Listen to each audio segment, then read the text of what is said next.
সুপ্রিয় চিকিৎসক মণ্ডলী, আপনাদের সবাইকে আমাদের ফিভার সিরিজের আজকের সেকেন্ড লেকচারে স্বাগতম। আমাদের আজকের topic approach to acute febrile illness, এবং আমাদের সাথে আজকে স্পিকার এবং চেয়ারপারসন হিসেবে আছেন বাংলাদেশ মেডিসিন জগতের দুজন সত্যিকারের কিংবদন্তি এবং লিজেন্ড ইন ট্রু সেন্স। আমি প্রথমেই আমাদের আজকের স্পিকারকে পরিচয় করে দিই। আপনাদের সবার পরিচিত professor M A Hasan Chowdhury, former professor and head Department of Medicine, Chittagong Medical College, and former director, Bangladesh Institute of Tropical and Infectious Disease Hospital, যেটা চিটাগাং অবস্থিত। এবং আমাদের সাথে আজকে চেয়ারপারসন হিসেবে যুক্ত হয়েছেন আপনাদের সবার পরিচিত professor Kazi Tariqul Islam sir, professor of medicine, popular medical college, sir ex president Bangladesh society of medicine, এবং sir international advisory board member, Davidson 24th edition. So without doing further delay আমি আমাদের চেয়ারপারসন স্যারকে অনুরোধ জানাচ্ছি সেশনটা শুরু করতে, এবং সাথে একটু রিকোয়েস্ট করে রাখছি, আসলে ডেঙ্গু নিয়ে গতকালকে অনেক কোশ্চেন ছিল যেগুলো হয়তো করতে পারেন নাই, তবে আজকে যদি আমাদের চেয়ারপারসন এবং স্পিকার অ্যালাউ করে আমরা লাস্টে এই ইস্যু নিয়েও হয়তো কিছু কোশ্চেন নেব, কারণ ফিভারের সাথে ডেঙ্গু আসলে যায়। সো কারো কোনো কোশ্চেন থাকলে অবশ্যই হ্যান্ড রেজ করে নিবেন, আমরা তো 4-5টা কোশ্চেন নেওয়ার চেষ্টা করবো। So over to professor Kazi Tariqul Islam sir. Thank you very much, Dr. Hassan. BD Physician is such a platform that we are really, all the professionals in medicine, they are getting a lot of benefit from this platform. এবং একথা বলার অপেক্ষা রাখে না যে কোভিডের মধ্যে যার জন্ম হয়েছিল সেটা এখন মহিরুহু হয়ে আরো দেশের এবং দেশের বাইরে, ভারত সহ আরো আমেরিকারও অনেকে এটাতে জয়েন করে যখন জানতে পারে, to the best of my knowledge. এবং ডক্টর হাসানের অক্লান্ত একটা অধ্যাবসায় এটাকে এই জায়গায় নিয়ে আসছে, এবং সেটারই ধারাবাহিকতায় আমি প্রফেসর হাসান আমাদের অত্যন্ত প্রিয় একজন মানুষ। উনি এর আগে একবার ফিভারের উপরে নিয়েছিলেন, অ্যাকুইট ফেব্রাইল ইলনেস। আজকে তার কন্টিনিউয়েশন হিসেবে সেকেন্ড যে লেকচারটা হবে, আমি মনে করি এটাও খুবই আমাদের সবার কাছে প্যালেটেবল হবে এবং আমরা অনেক কিছু শিখবো ওখান থেকে। আমি আর দেরি না করে প্রফেসর হাসানকে অনুরোধ করব যে আজকে M A Hasan will deliver his lecture on acute febrile illness. Professor Hasan, please. Thank you, sir, for your kind introduction.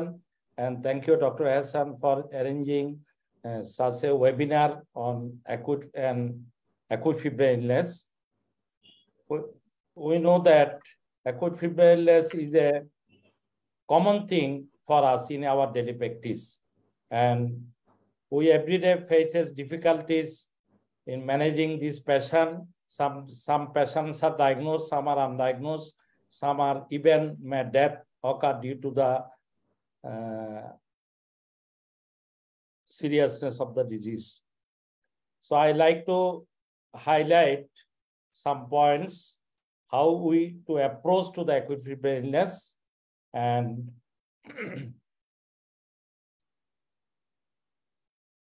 কিছুদিন আগে একটা কালের কণ্ঠতে এরকম একটা হেডলাইন ছিল, ঘরে ঘরে যার 25% ডেঙ্গু ফিভার। এবং আমরা জানি এখন আমরা একটা গ্রেট আউটব্রেক অফ ডেঙ্গির মধ্যে দিয়ে যাচ্ছি। প্রতিদিনে প্রায় 2 থেকে 2.5 হাজার রোগী সারা বাংলাদেশে ভর্তি হয়। তো সেই হিসেবে দেখা যাচ্ছে আসলে হিউম্যানিটির 3টা এনিমি বলা হয়, একটা হলো ফিভার, ফ্যামিন অ্যান্ড ওয়ার। সুতরাং আমাদের এখন সবচেয়ে মোস্ট টেরিবল থিং হলো ফিভার, এবং that is the acute febrile illness also, as well as the dengue fever. It is said by William Osler, the great physician of 19th century. Acute febrile illness সম্বন্ধে বলা হয়, it is a most common cause of hospital admission in Bangladesh. This illness contribute considerable morbidity and death among children also, as well as in the adult. Diagnosis remains challenging as it is a common presentation of many infectious disease. Even up to 80% of febrile illness cases may remain undiagnosed.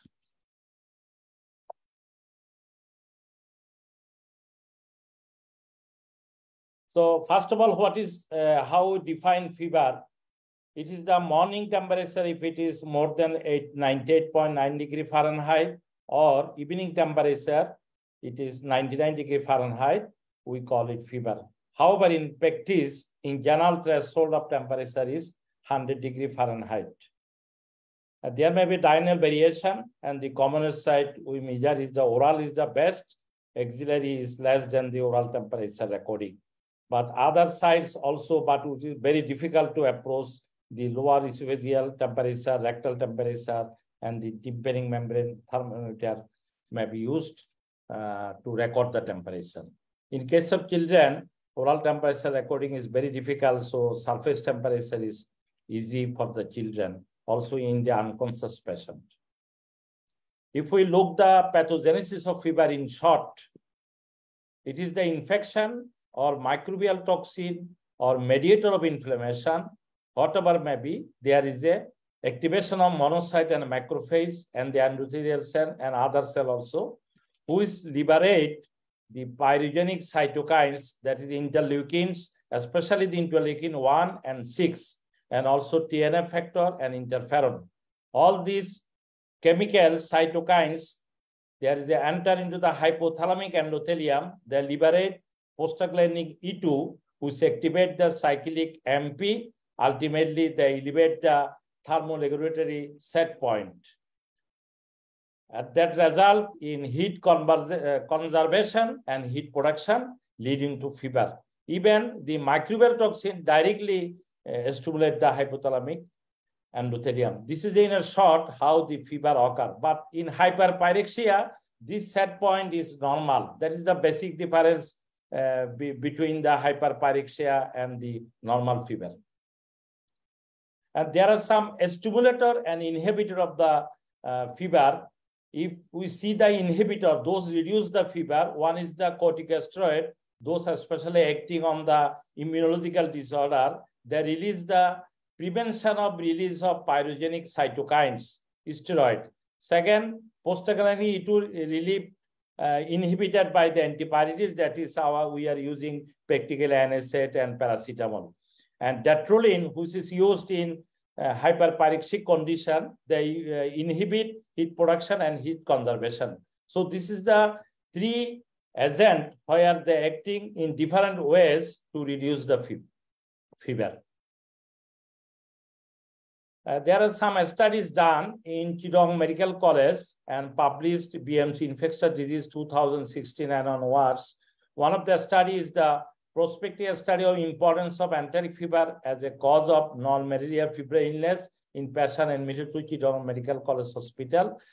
This is done by the Morogoro and Chittagong Medical College jointly. They found that about 17% of the enteric fever and 16% about lower respiratory infection, non-specific febrile illness about 16%, CNS infection about 12.3%, urinary sepsis 7.7%, upper respiratory infection about 7%, diarrhea or GIT infection about 7%. So this is the result of acute non-malarial febrile illness study group. Another study done in Chittagong Medical College, rickettsial illness as the important cause of febrile illness in Chittagong. And this prospective cohort of hospitalized febrile patients shows about out of 416, 96 were positive for rickettsial illness and was attributed to rickettsial fever. So this is another evidence of rickettsial illness in Bangladesh, especially Chittagong.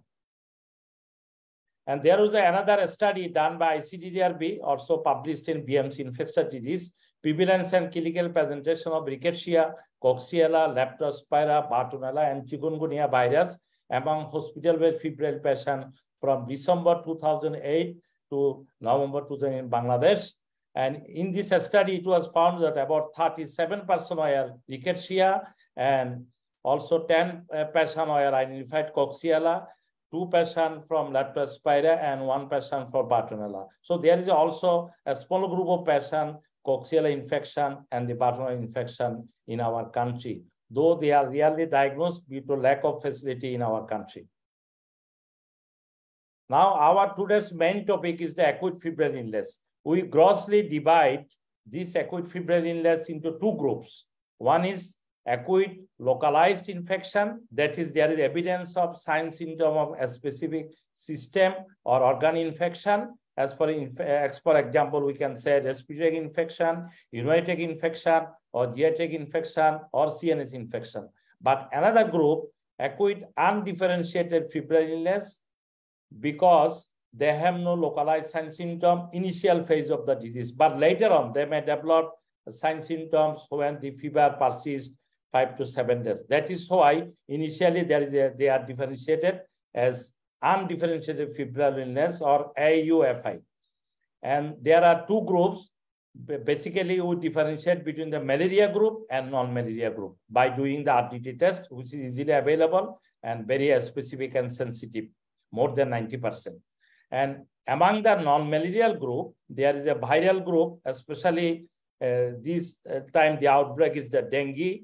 Previously, there is chikungunya. Zika is still not recorded in Bangladesh. Only one case recorded in Seram, and Japanese encephalitis, especially the under 15 children. Also influenza and COVID and other viral infection, also if they are not initially presented in with sign symptoms, major sign symptoms. Bacteremia, especially the enteric fever and also other bacteria initially may not present with gross sign symptoms. Zoonotic disease, especially the leptospirosis. Leptospirosis also common, not uncommon in our country. Relapsing fever and rickettsial fever. I have shown already the evidence of rickettsial fever, especially the scrub typhus, which is present with eschar, lymphadenopathy, and also the thrombocytopenia and rash, murine typhus, and rickettsial spotted fever. Also the parasitic disease, which is not uncommon, that is hepatic amoebiasis, and schistosomiasis and trypanosomiasis also not present in our country. So we can grossly divide acute febrile illness, localized infection, and no without any initial sign symptom. What is undifferentiated fever? If it is duration less than 2 weeks, if there's a lack of localizable or organ-specific symptomatic illness, and temperature is recorded more than 38 degrees centigrade.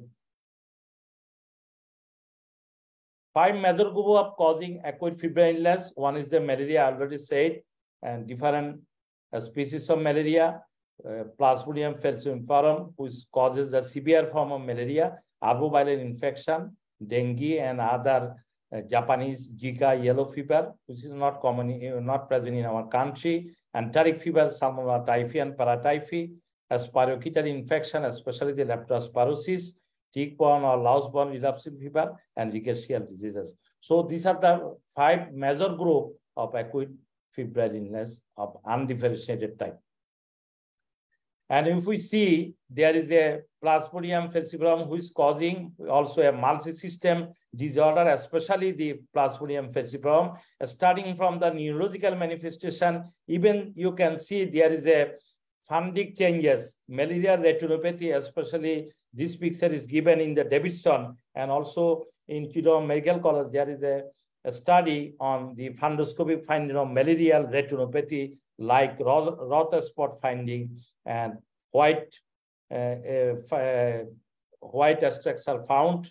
And respiratory symptom, also there may be pulmonary edema and severe pneumonia, cardiovascular, heart failure, arrhythmia and shock, renal failure, acute renal failure, that is also called black water fever in sometimes. Abdomen, there may be hepatitis, jaundice-like features. Also in severe malaria, they may cause anemia, thrombocytopenia, bleeding disorder, including the DIC.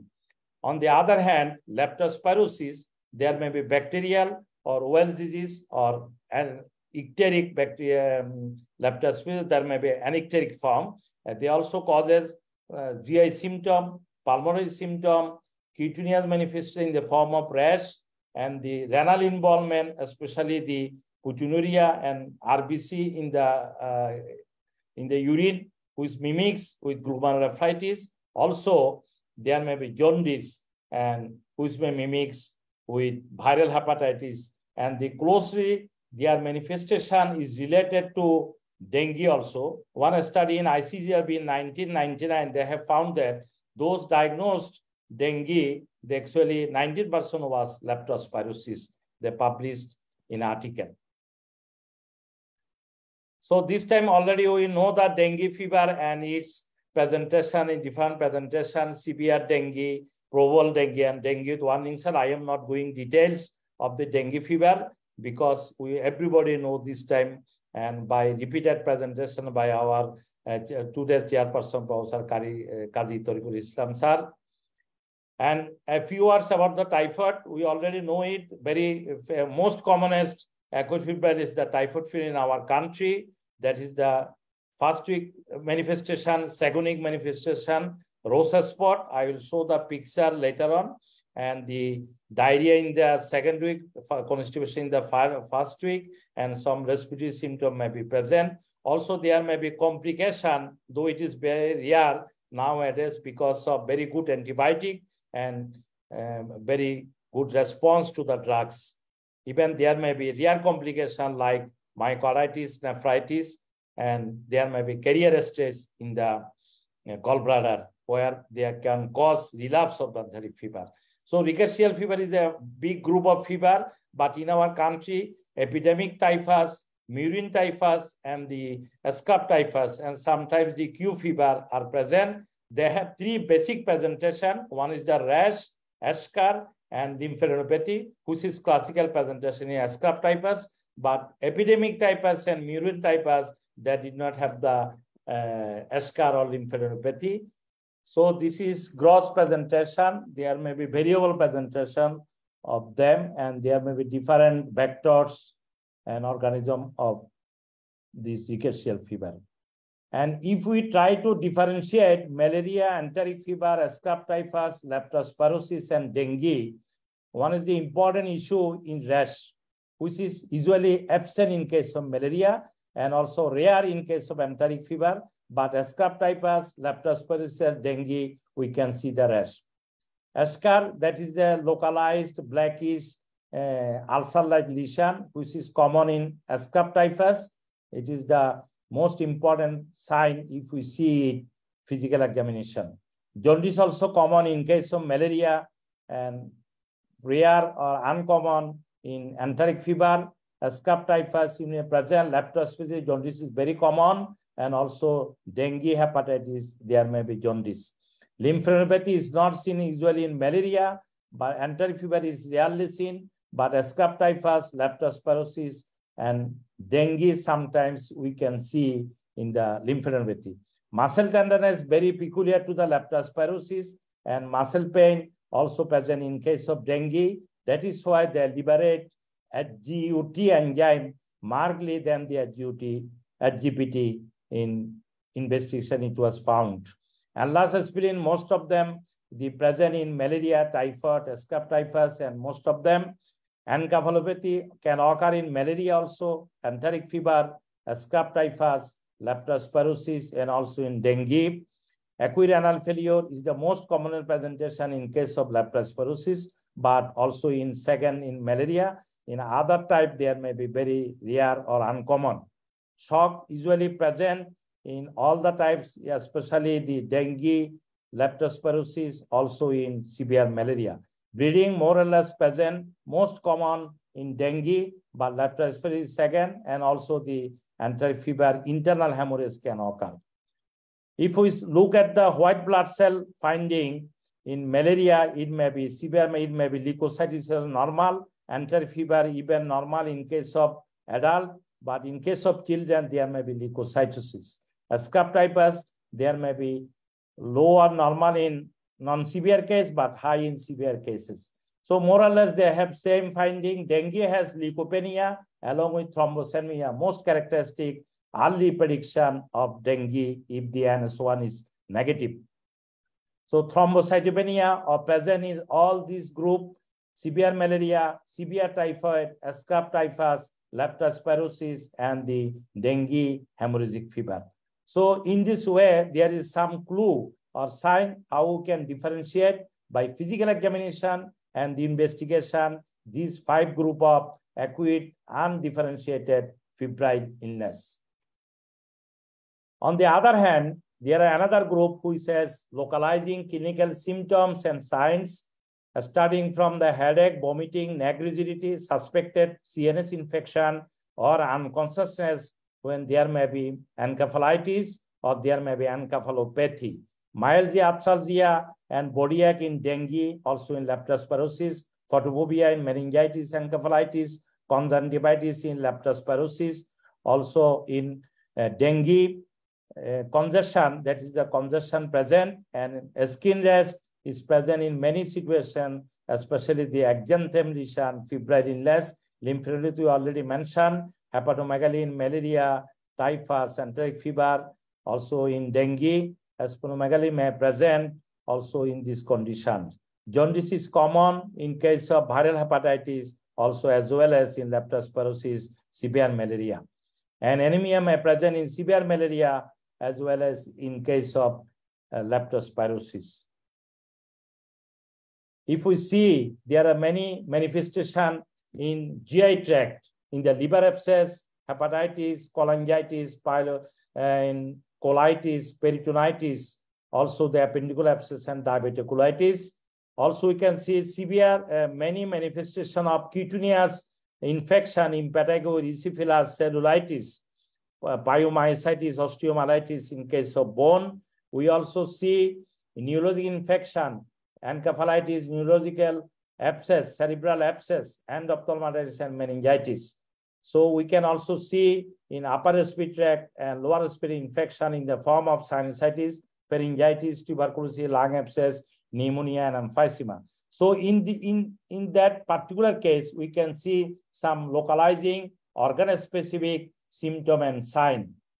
So we have to start examination from head to toe, and ENT examination is very important because sometimes it was found that there is a tonsillis enlarged, but person is not complaining sore throat or severe pain in the throat, and the cause of fever is the tonsillitis or sinusitis, even the acute otitis media or chronic suppurative otitis media, repeated infection, mastoid tenderness. So we can get signs, even the cardiovascular, the murmur in case of infective endocarditis, tender hepatomegaly, Murphy's sign in case of cholecystitis, urinary infection, suprapubic tenderness, narangal tenderness, pyelonephritis, even in case of gynecologic infection, we can see the discharge and the cervical motion tenderness. Skeletal bony tenderness in case of osteomyelitis or monoarthritis. Even the dental infection can cause dental abscess, can cause fever. And the respiratory infection, we can found the cracks, crackles, or bronchial breath sound, or even pleural effusion. Abdomen, we have maybe found the lump in different regions according to the cause of infection, also the organomegaly. Skin and soft tissue infection, I already mentioned different types of, and the lymph node enlargement, which may be regional or it may be generalized in different situations. So they are the potential diagnostic clue to find out the cause of acute febrile illness. So how we can approach?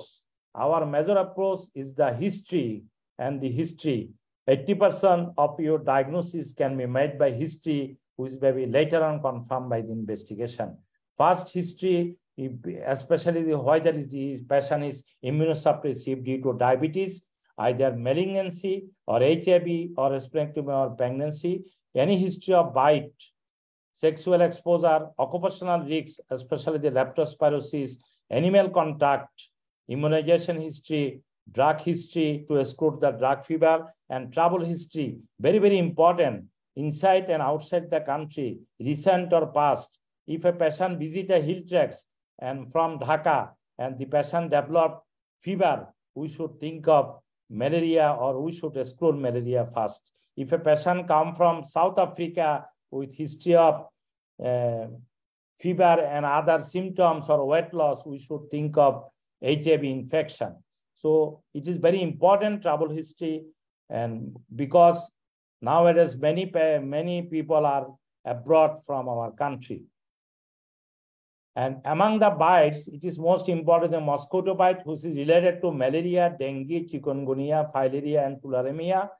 And CC fly bite, it is not common in our country. Tick bite, which is common, it is a rickettsial infection, and also in Lyme disease. And the louse bite causes typhus, and flea bite causes plague, which is nowadays rare or uncommon. Sandfly bite causes leishmaniasis, and also redovid bug, Chagas disease in Africa. Animal contact, especially the cow and other goat, brucellosis, anthrax, and Q fever. Also the viral hemorrhagic fever in Congo, that is Ebola virus, and rabies, one of the important issue of dog bite, freshwater swimming, leptospirosis, Naegleria fowleri, meningitis, amoebic encephalitis, meningoencephalitis, exposure to soil, especially the deep fungal infection, and also the melioidosis, Burkholderia pseudomeli infection, which is evident also in our country. Presentation may be lung abscess, by capillary lesion, cutaneous abscess, and multiple abscess in other parts of the body. Mimics like tuberculosis, raw undercooked fruit or vegetable infection, hepatitis, and also some parasitic disease, and maybe histolytica echonococcus, undercooked pork, Tinea solium, neurocystosarcosis may be the presentation. Also, other unpasteurized dairy milk, it is the brucellosis, salmonellosis, non-typhoidal salmonellosis, abdominal tuberculosis, and untreated water may be due to enteric fever and other hepatitis manifestation. So this is important exposure to any sorts of bite, swimming, animal contact, exposure to soil, especially the farmers, and undercooked meat, fruit, or raw vegetables, etc. And also I mentioned that, especially the farmer, the melioidosis, they can develop injection, tattooing, and body piercing. Transfusion also important cause of fever. So we have to any blood transfusion, any other sorts of transfusion. HIV, malaria, sexual contact, STD, syphilis, salpingitis in case of females, and also the HIV most important. I already mentioned the history of travel in African country and the Southeast Asia, almost same. All the infectious disease in India also our same, like infection, enteric fever, dengue, malaria, diarrheal diseases. Regarding fever, we have to take some important issue. What is the duration of fever? It is more than 14 days. It goes to the prolonged pyrexia, or sometimes we label it as a pyrexia of unknown origin when it is more than 3 weeks. Pattern remittent, intermittent, and continuous, and associated chill and rigor, especially some sorts of fever manifested with chill and rigor. But nowadays, due to effect of paracetamol and other antibiotics and earlier start of antibiotics, the chill and rigor may not be present in the fever, or it may not present at all, or whether the patient has any with or without localizing signs. One of the important issues is the documentation of fever. Most of the patient told us that he or she is feverish, but when we record temperature, there is no fever. So first of all, confirmation of documentation of fever is very important by the physician when it is more than 38 degrees centigrade and oral temperature recorded for 2 minutes. It is very important, not the auxiliary temperature in a conscious or in except the children and the unconscious people. So it is very important documentation and maintaining temperature chart. Nowadays, it is not practiced in outdoor or hospital, not commonly practiced, but it is very important issue whether fever, what pattern of fever, and whether what is the characteristic of the fever, to see the at least the recording every day is very important. And the rigor, I already mentioned, when there is chill and rigor, especially the UTI, malarial fever, abscess in anywhere in the body, hepatic amoebiasis, also cholangitis, they manifested with chill and rigor. It is some clue about the type of infection. Night sweat, especially important in case of tuberculosis and also in infective endocarditis. But there may be night sweat in non-febrile causes, especially the diabetes, acromegaly, lymphoma, as well as fever, also non-febrile stage, excessive environmental heat, anxiety neurosis, and alcoholism. Recurrent fever, sometimes whether fever occurring recurrent fever or undulent fever in case of Palestine fever, we have seen in Borrelia recurrentis or bacterial abscess, or even it is maybe seen in lymphoma. So accompanying history is also important. Starting, I already mentioned the symptom and sign of accompanying features of fever, which can guide us the localization of the fever. And delirium is more important in case of young children and the older people. Even the high temperature, they may go to delirium or unconsciousness. So if the patient, febrile patient is delirium, we should be very careful and hospitalization must. Myalgia, especially occur in dengue, influenza, even the meningococcal sepsis, and also shock may be in manifestation of severe infection and the sepsis. So all these features, characteristic, notable features, we should think of along with fever. And continued fever, already three types of fever, continued remitting, and continued fever never touches the baseline. There is a fluctuation more than 1.5 degree Fahrenheit, which is a fever is typhoid, miliary tuberculosis, lobar pneumonia, remittent fever. It is never exceeds 2 degrees centigrade, but it touches the baseline, universal lung abscess. But these sorts of characteristics nowadays abolished due to antipyretic effect.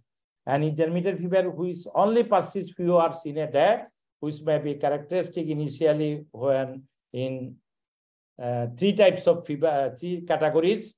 One is the quotidian, one is tertian, another is quartan, which is calm, quotidian, which is calm daily. It is the Kalajor, double quotidian, it is called double peak, tertian, which is Plasmodium vivax, and quartan, 2 days interval, that is the Plasmodium malaria infection. But all this pattern may be absent or may not be visible.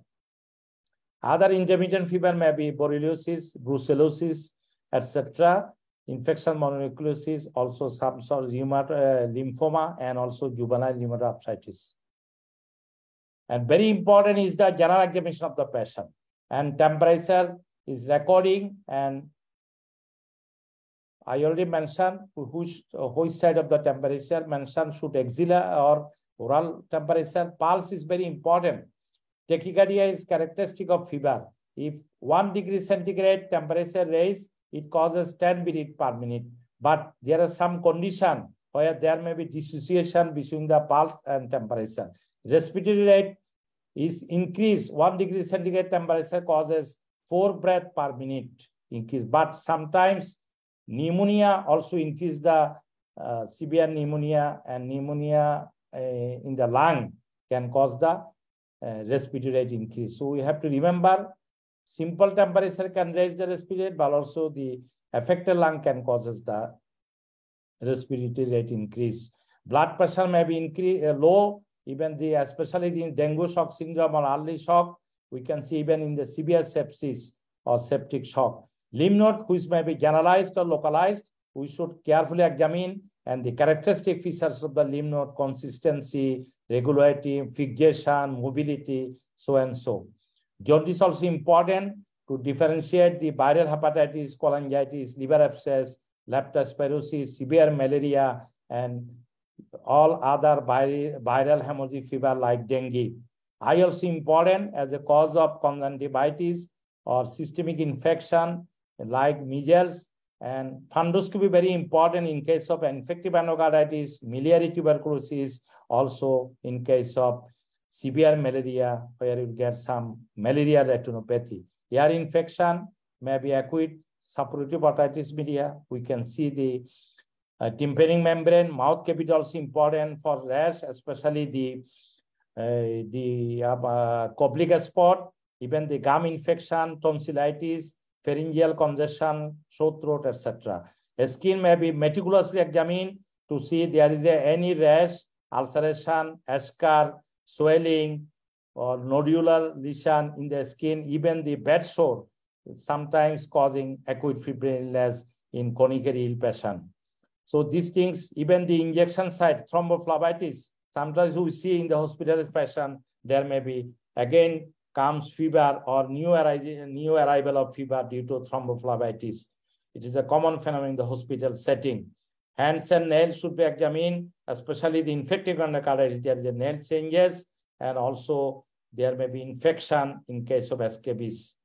Also, in case of psoriasis, there may be nail changes. So, generalization should not be ignored in case of acute febrile illness and gives many clues to us to diagnose the fever for diagnosis. That is the fever and relative bradycardia, many condition that is called Fazet signs and brain abscess, Legionella, especially the enteric fever, brucellosis, etc. In the Harrison, it is mentioned intracellular organism, gram-negative, tick-borne and other illness, viral illness, dengue also causes bradycardia, and myocarditis.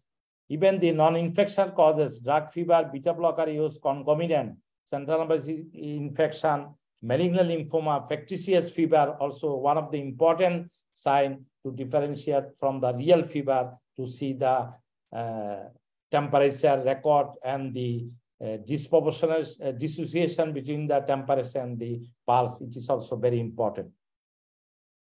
So we should go for syndromic approach to diagnosis and treatment of fever can help narrowing down the possibilities and simplifying the treatment. What is that? Common syndrome, we especially see fever with what other things are present, especially the rash and the arthralgia and arthritis, whether febrile and encephalopathy present, whether there is a multi-organ failure, whether fever with jaundice, fever with respiratory syndrome, fever with hemorrhagic manifestation, fever with neurological manifestation like neck rigidity, cardiac sign, or fever with GIT syndrome. So all these syndromic approach can help us to localize the lesion. Fever with headache.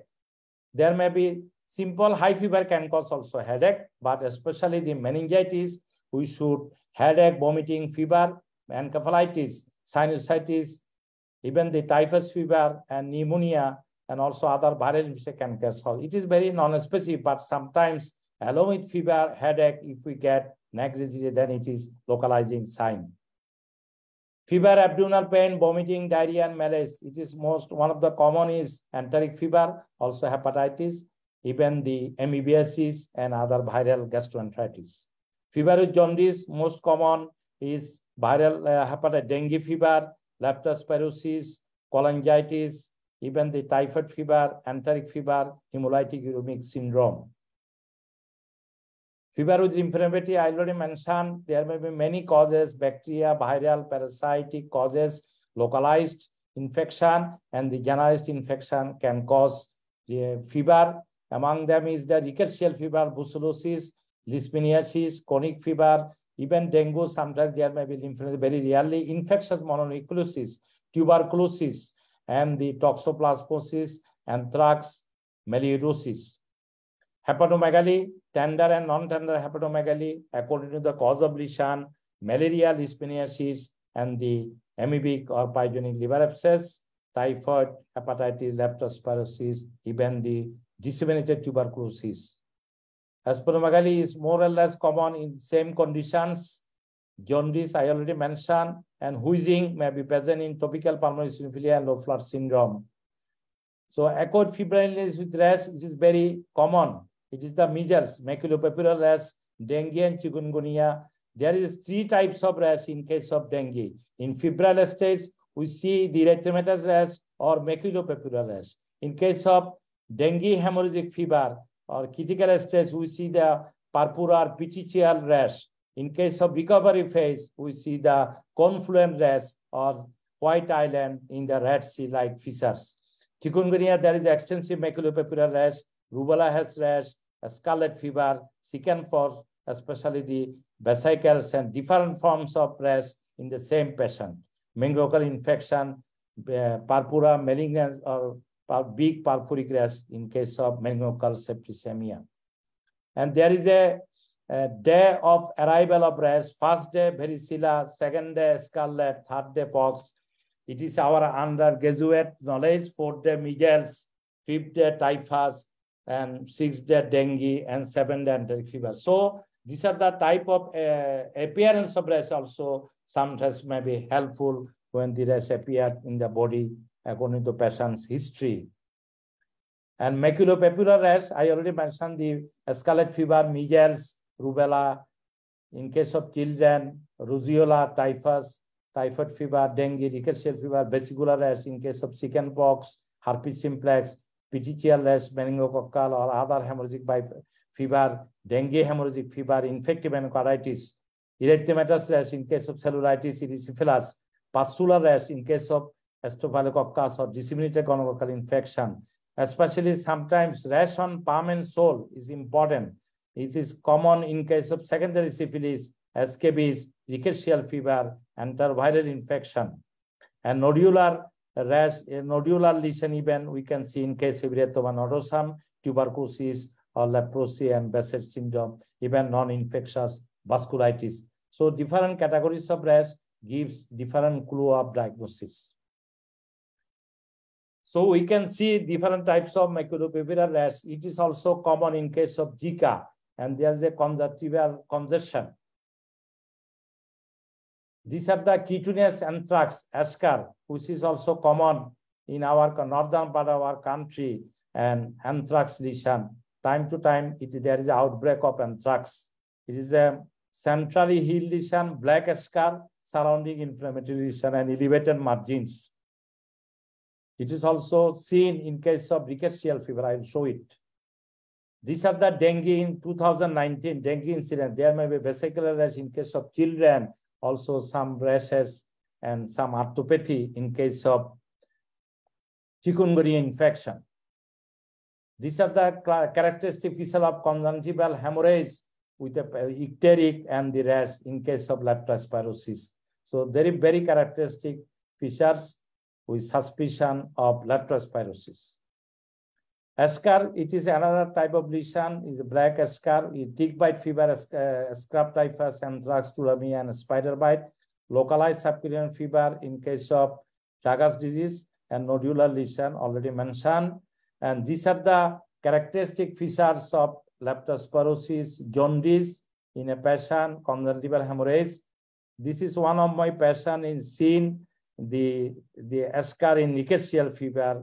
In our rickettsial study, we have found this type of ASCAR, and this is a big ASCAR, and this is a rash in case of typhus fever. These are the Koprivka spot, maculopapular measles, and these are the rosacea spot, very rarely seen. It is actually not seen in our country, black skin color, but white people easily, it is very transient phenomenon in second week of disease. And these are the atypical lymphocytes in the blood film and infection mononucleosis, especially exposure to ampicillin or amoxicillin. They develop maculopapular rash.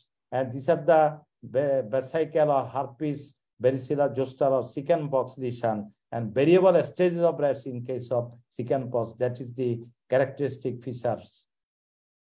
So I already mentioned, I am leaving this slide. Fever with arthalgia. Most common is the alpha virus. Most of the virus, among them is the chikungunya is common in our country, other is not available. Dengue is another, parvovirus infection, rubella, hepatitis C, EB virus, acute rheumatic fever, and septic arthritis. So we have to suspect when there is arthritis or arthalgia, these sorts of viral illness, and also the rheumatic fever and the septic arthritis. Fever rash with thrombocytopenia, with or without thrombocytopenia. This is most important.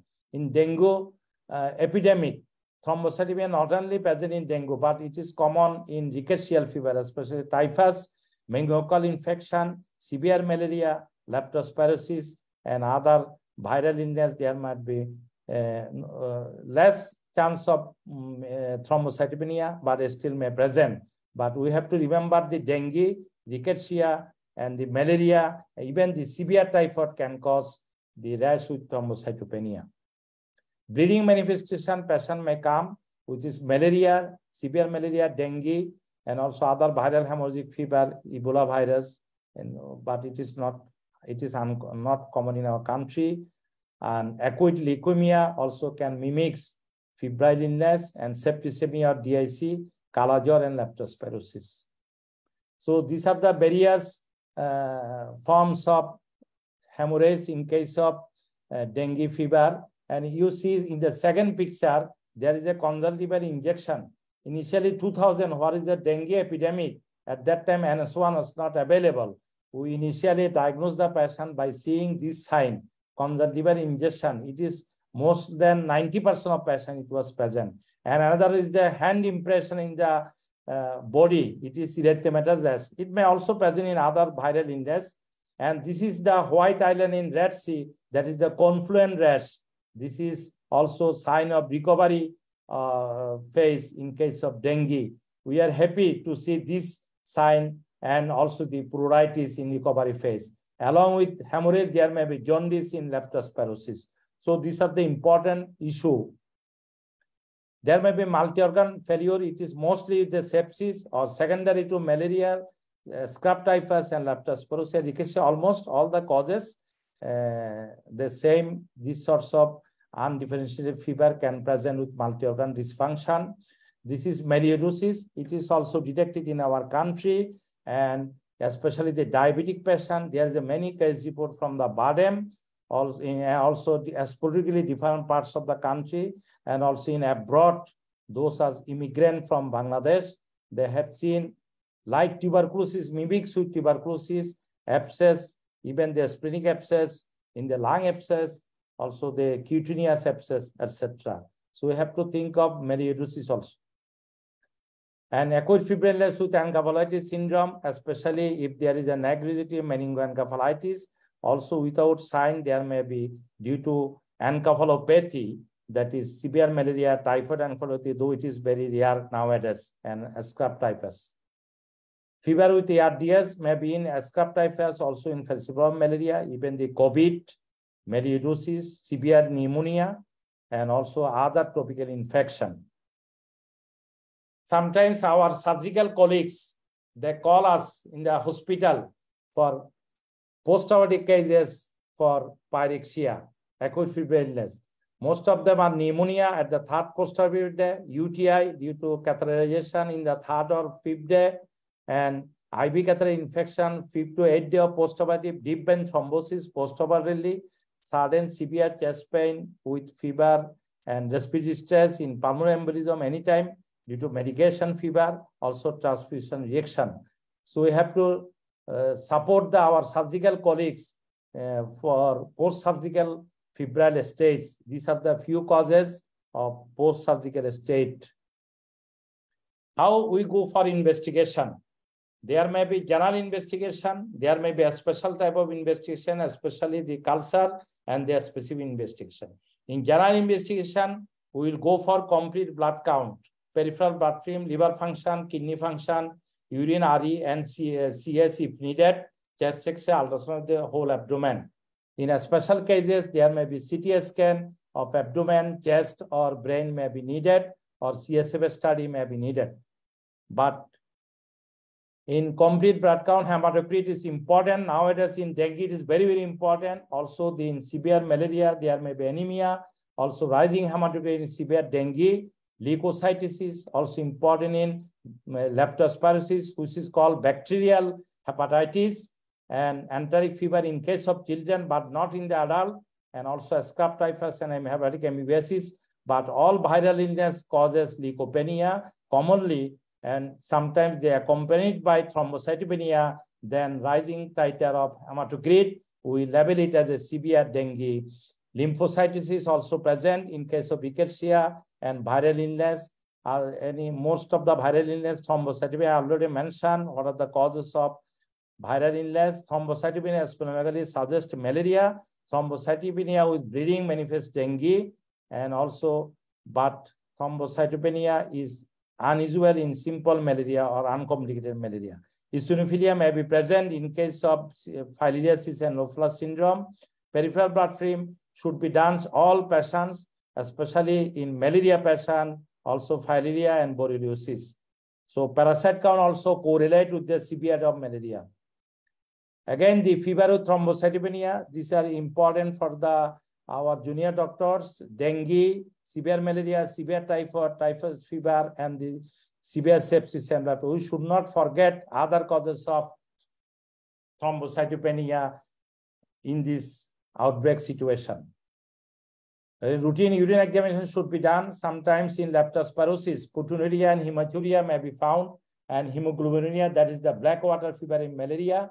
And also we should go for liver function, kidney function. It may be affected by the especially leptospirosis, scrub typhus, and malaria. Bilirubin, especially the liver function, the CPK and the HGOT and the bilirubin, raised bilirubin, maybe CPK may be increased in case of leptospirosis. We differentiate it from the viral hepatitis, especially due to CPK. We can differentiate it from the dengue, also from the renal involvement. We can differentiate from the other causes. Renal failure is common in malaria, scrub typhus.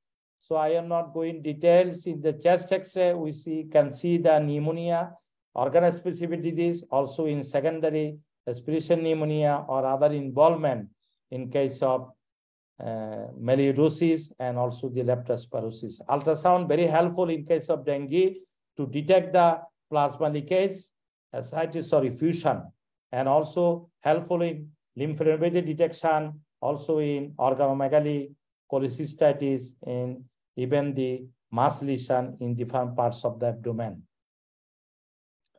So organ-specific investigation, NS1 is the common already. Yesterday, Professor Kazi Tariq, our chairman sir already mentioned what are the conditions you may not get antigen, NS1 antigen positive, even the patient is suffering from dengue. So ICD dengue should be done after 5 days, and NS1 antigen should be done on the first day of fever. And any febrile patient, we go for exclusion of dengue first. But the confirmatory test, if NS1 is negative, we should go for PCR, but it is not commercially available, which is more confirmatory when there is absence of NS1 antigen. Malaria, we can easily diagnose RDT test and malaria parasite. Typhus fever, we can die by ICT, but it is very reliable. LIG is the most important and PCR is the most confirmatory. Chikungunya also same thing. Sepsis is blood culture and typhoid also ICT, but most sensitive, most specific test is the blood culture CS. And encephalopathy, you go for exclusion, CSF study, also the MRI, CT scan, whatever needed. And if you look at the sensitivity and specific test, confirmatory test, malaria test, antigen test is more than 95% and sensitivity and specificity.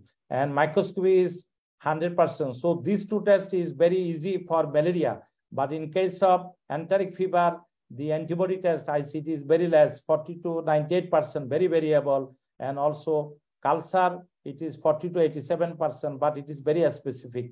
Vidal test, actually it is not valid nowadays, and we should not done the Vidal test for diagnosis of enteric fever. And also scrub typhus, already I mentioned ICT, which is 66 sensitive and 92% specific. And also the welfare reaction, but all other tests are not available. We are doing the triple antigen test, which is not very specific and very sensitive. And also leptospirosis, most important is the MAT agglutination test, but it is not available in our country, in our neighbor country, India, and it is available and it is common in their country. But in our country, in research purpose, we use the leptospirosis kit, and PCR is the most specific test. So dengue already said, the most sensitive test is the PCR. Now, some new hope for the new molecular method for identifying infectious disease. Tropical fever core, now it is available in our country. 7 organisms can be detected. Array system, Tagman array cut, we have done a study in BITD, also in Kidong Medical College. Film array technology, we have done in Rohingya camp with the help of Foundation Mario in BITD, and also liquid beat array test, next generation sequencing. These are not available or not done here. Metric acid laser desorption or ionizing time flight mass spectroscopy. This test is written in the Davidson also. I like to show the first two tests. Topical fever code test that identified told that the dengue, chikungunya, Zika, West Nile, Leptospira, Rickettsia, Plasmodium, and Salmonella. Tropical fever Asian variety is Japanese bee and melioidosis, also the spinaceous. But if there is an ongoing study by the ICDRB in different some special hospital in Bangladesh, I have seen a report few days back. There is acute febrile causative sensitive pathogen among hospital patients of selected hospital in Bangladesh. Ongoing study. You see the report, rapid test. All the dengue is positive, chikungunya is positive, malaria is positive. So it is very confusing, this rapid test. Sometimes we are in puzzle situation, which is the diagnosis. So actually the antibody test, they have less sensitivity and specificity. Just for example, I like to show, not for other purpose, for awareness of our participant audience. Tegmen-Array card, it is one of the important tests. I think in future, we will not face much more difficulty in diagnosis of these sorts of infectious disease. What we missed today, it is a combined test of virus, bacteria, protozoa, and fungus. It is designed. We got this Tegmen-Array card from the Virginia University through Professor Ferdows Kadiri, help us to do the study in BITD. And it is done, one of my students, Dr. Tabassum, he done the MD thesis in tropical medicine. And this is published just in Clinical Journal of Clinical Laboratory Analysis just few days back. Tegmen-Array card in determining causative organism of acute in hospital patient. And 120 patients they are studied, Dr. Tabassum Ferdowsi, and there is a shown in our study, Salmonella is the highest, second dengue, Pseudomonas, also Rickettsia, E. coli, and the histoplasma, fungal infection, Toxoplasma gondii, group Staphylococcus, Leptospira, one patient Coxiella, Staphylococcus aureus, cytomegalovirus, Brucella, one West Nile virus, Staphylococcus pneumoniae, Acinetobacter, and Klebsiella pneumoniae. So many organisms is detected by this Tegmen-Array card. And I think Dr. Tabassum Ferdowsi with us, if anybody want to know further query about the Tegmen-Array card, he will answer the questions. So it is very helpful, I think, but it is very costly, $50 per card. We got it free. So in future, in near future, if we got these sorts of investigation, we can easily diagnose our acute undifferentiated fever into differentiated form. Another study done in BITD, FilmArray, it is actually BioFire. This machine is supplied by Foundation Mario, who is supported lab in BSL-3 lab in BITD. They have made a lab about BSL-3 level, which is only BSL-3 level in Bangladesh. They studied in Rohingya children about the acute nasopharyngeal swab. And this is also another multiplex PCR test machine. And they have several panels. Respiratory panel we used, but they have blood culture panel, GI panel, meningitis encephalitis panel, pneumonia plus panel, and joint infection panel. Actually, it is used, US Navy, they use this machine for early detection and quick detection of the infection. And this is published in PLOS, Neglected Tropical Disease, few days back. Bacterial and viral etiology of acute respiratory infection among the forcibly displaced Mayanda National in fragile setting in Cox's Bazar. Also, with collaboration of IDC, Foundation Mario, BITD, all these organizations. And they have detected 5 bacteria, especially Astrococcus pneumoniae, Staphylococcus aureus, influenza, and these 3, and also some virus, respiratory syncytial virus, influenza virus, ABC, and also human parainfluenza virus, also human meta-influenza virus. So different viruses and bacteria detected from the, it is a case control study, and the viral load is seen less than 30, cyclical threshold. If less than that, it is significant. So what are the red flag signs? We must admit the patient and give urgent treatment. This is very important for undifferentiated fever. One is the prostration. What do you mean by that? It is unable to stand, sit, or walk without support. Severe prostration is the most important point for hospitalization. If there is a hyperpyrexia or hyperthermia, if there is respiratory distress, if there is cyanosis or there is hypoxia, if there is a circulatory disturbance, hypotension is less than 100 systolic, or according to our chairman, sir, CCTBR, and the neurological altered mental state or the meningeal sign, abdominal pain that is common in case of dengue, or persistent vomiting, severe conjunctival palmar pallor indicating internal hemorrhage, jaundice, or petechial or purpuric rash, and bleeding from anywhere or the multiple site, which indicating DIC. So these are the situation where we should give admission to the patient in hospital and treat them urgently. So what treatment we can give in an undifferentiated fever, which is not still diagnosed? The empirical therapy is suggested. It is published in BMJ journal that combination of parenteral third generation cephalosporin ceftriaxone along with doxycycline or azithromycin is appropriate while diagnostic confirmation is waiting. Ceftriaxone provides coverage for enteric fever and leptospirosis, while doxycycline coverage for rickettsial infection.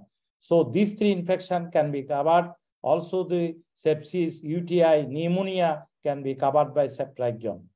So this combination is also appropriate for acute undifferentiated febrile illness, pneumonia and acute respiratory distress syndrome, even encephalopathy and liver involvement, and does not require dose modification in renal failure and multi-organ failure. So this empirical treatment we can start in case of if admission is needed, if there is a red flag sign or danger sign, so we give combined support or coverage of at least 3 to 4 organisms. These are the classical pictures we are using every day in our practice. That is septic shock, what combination, I am not going details, meningitis. It is written in the book nicely. So we can use these sorts of combination, different situation where our diagnosis is known.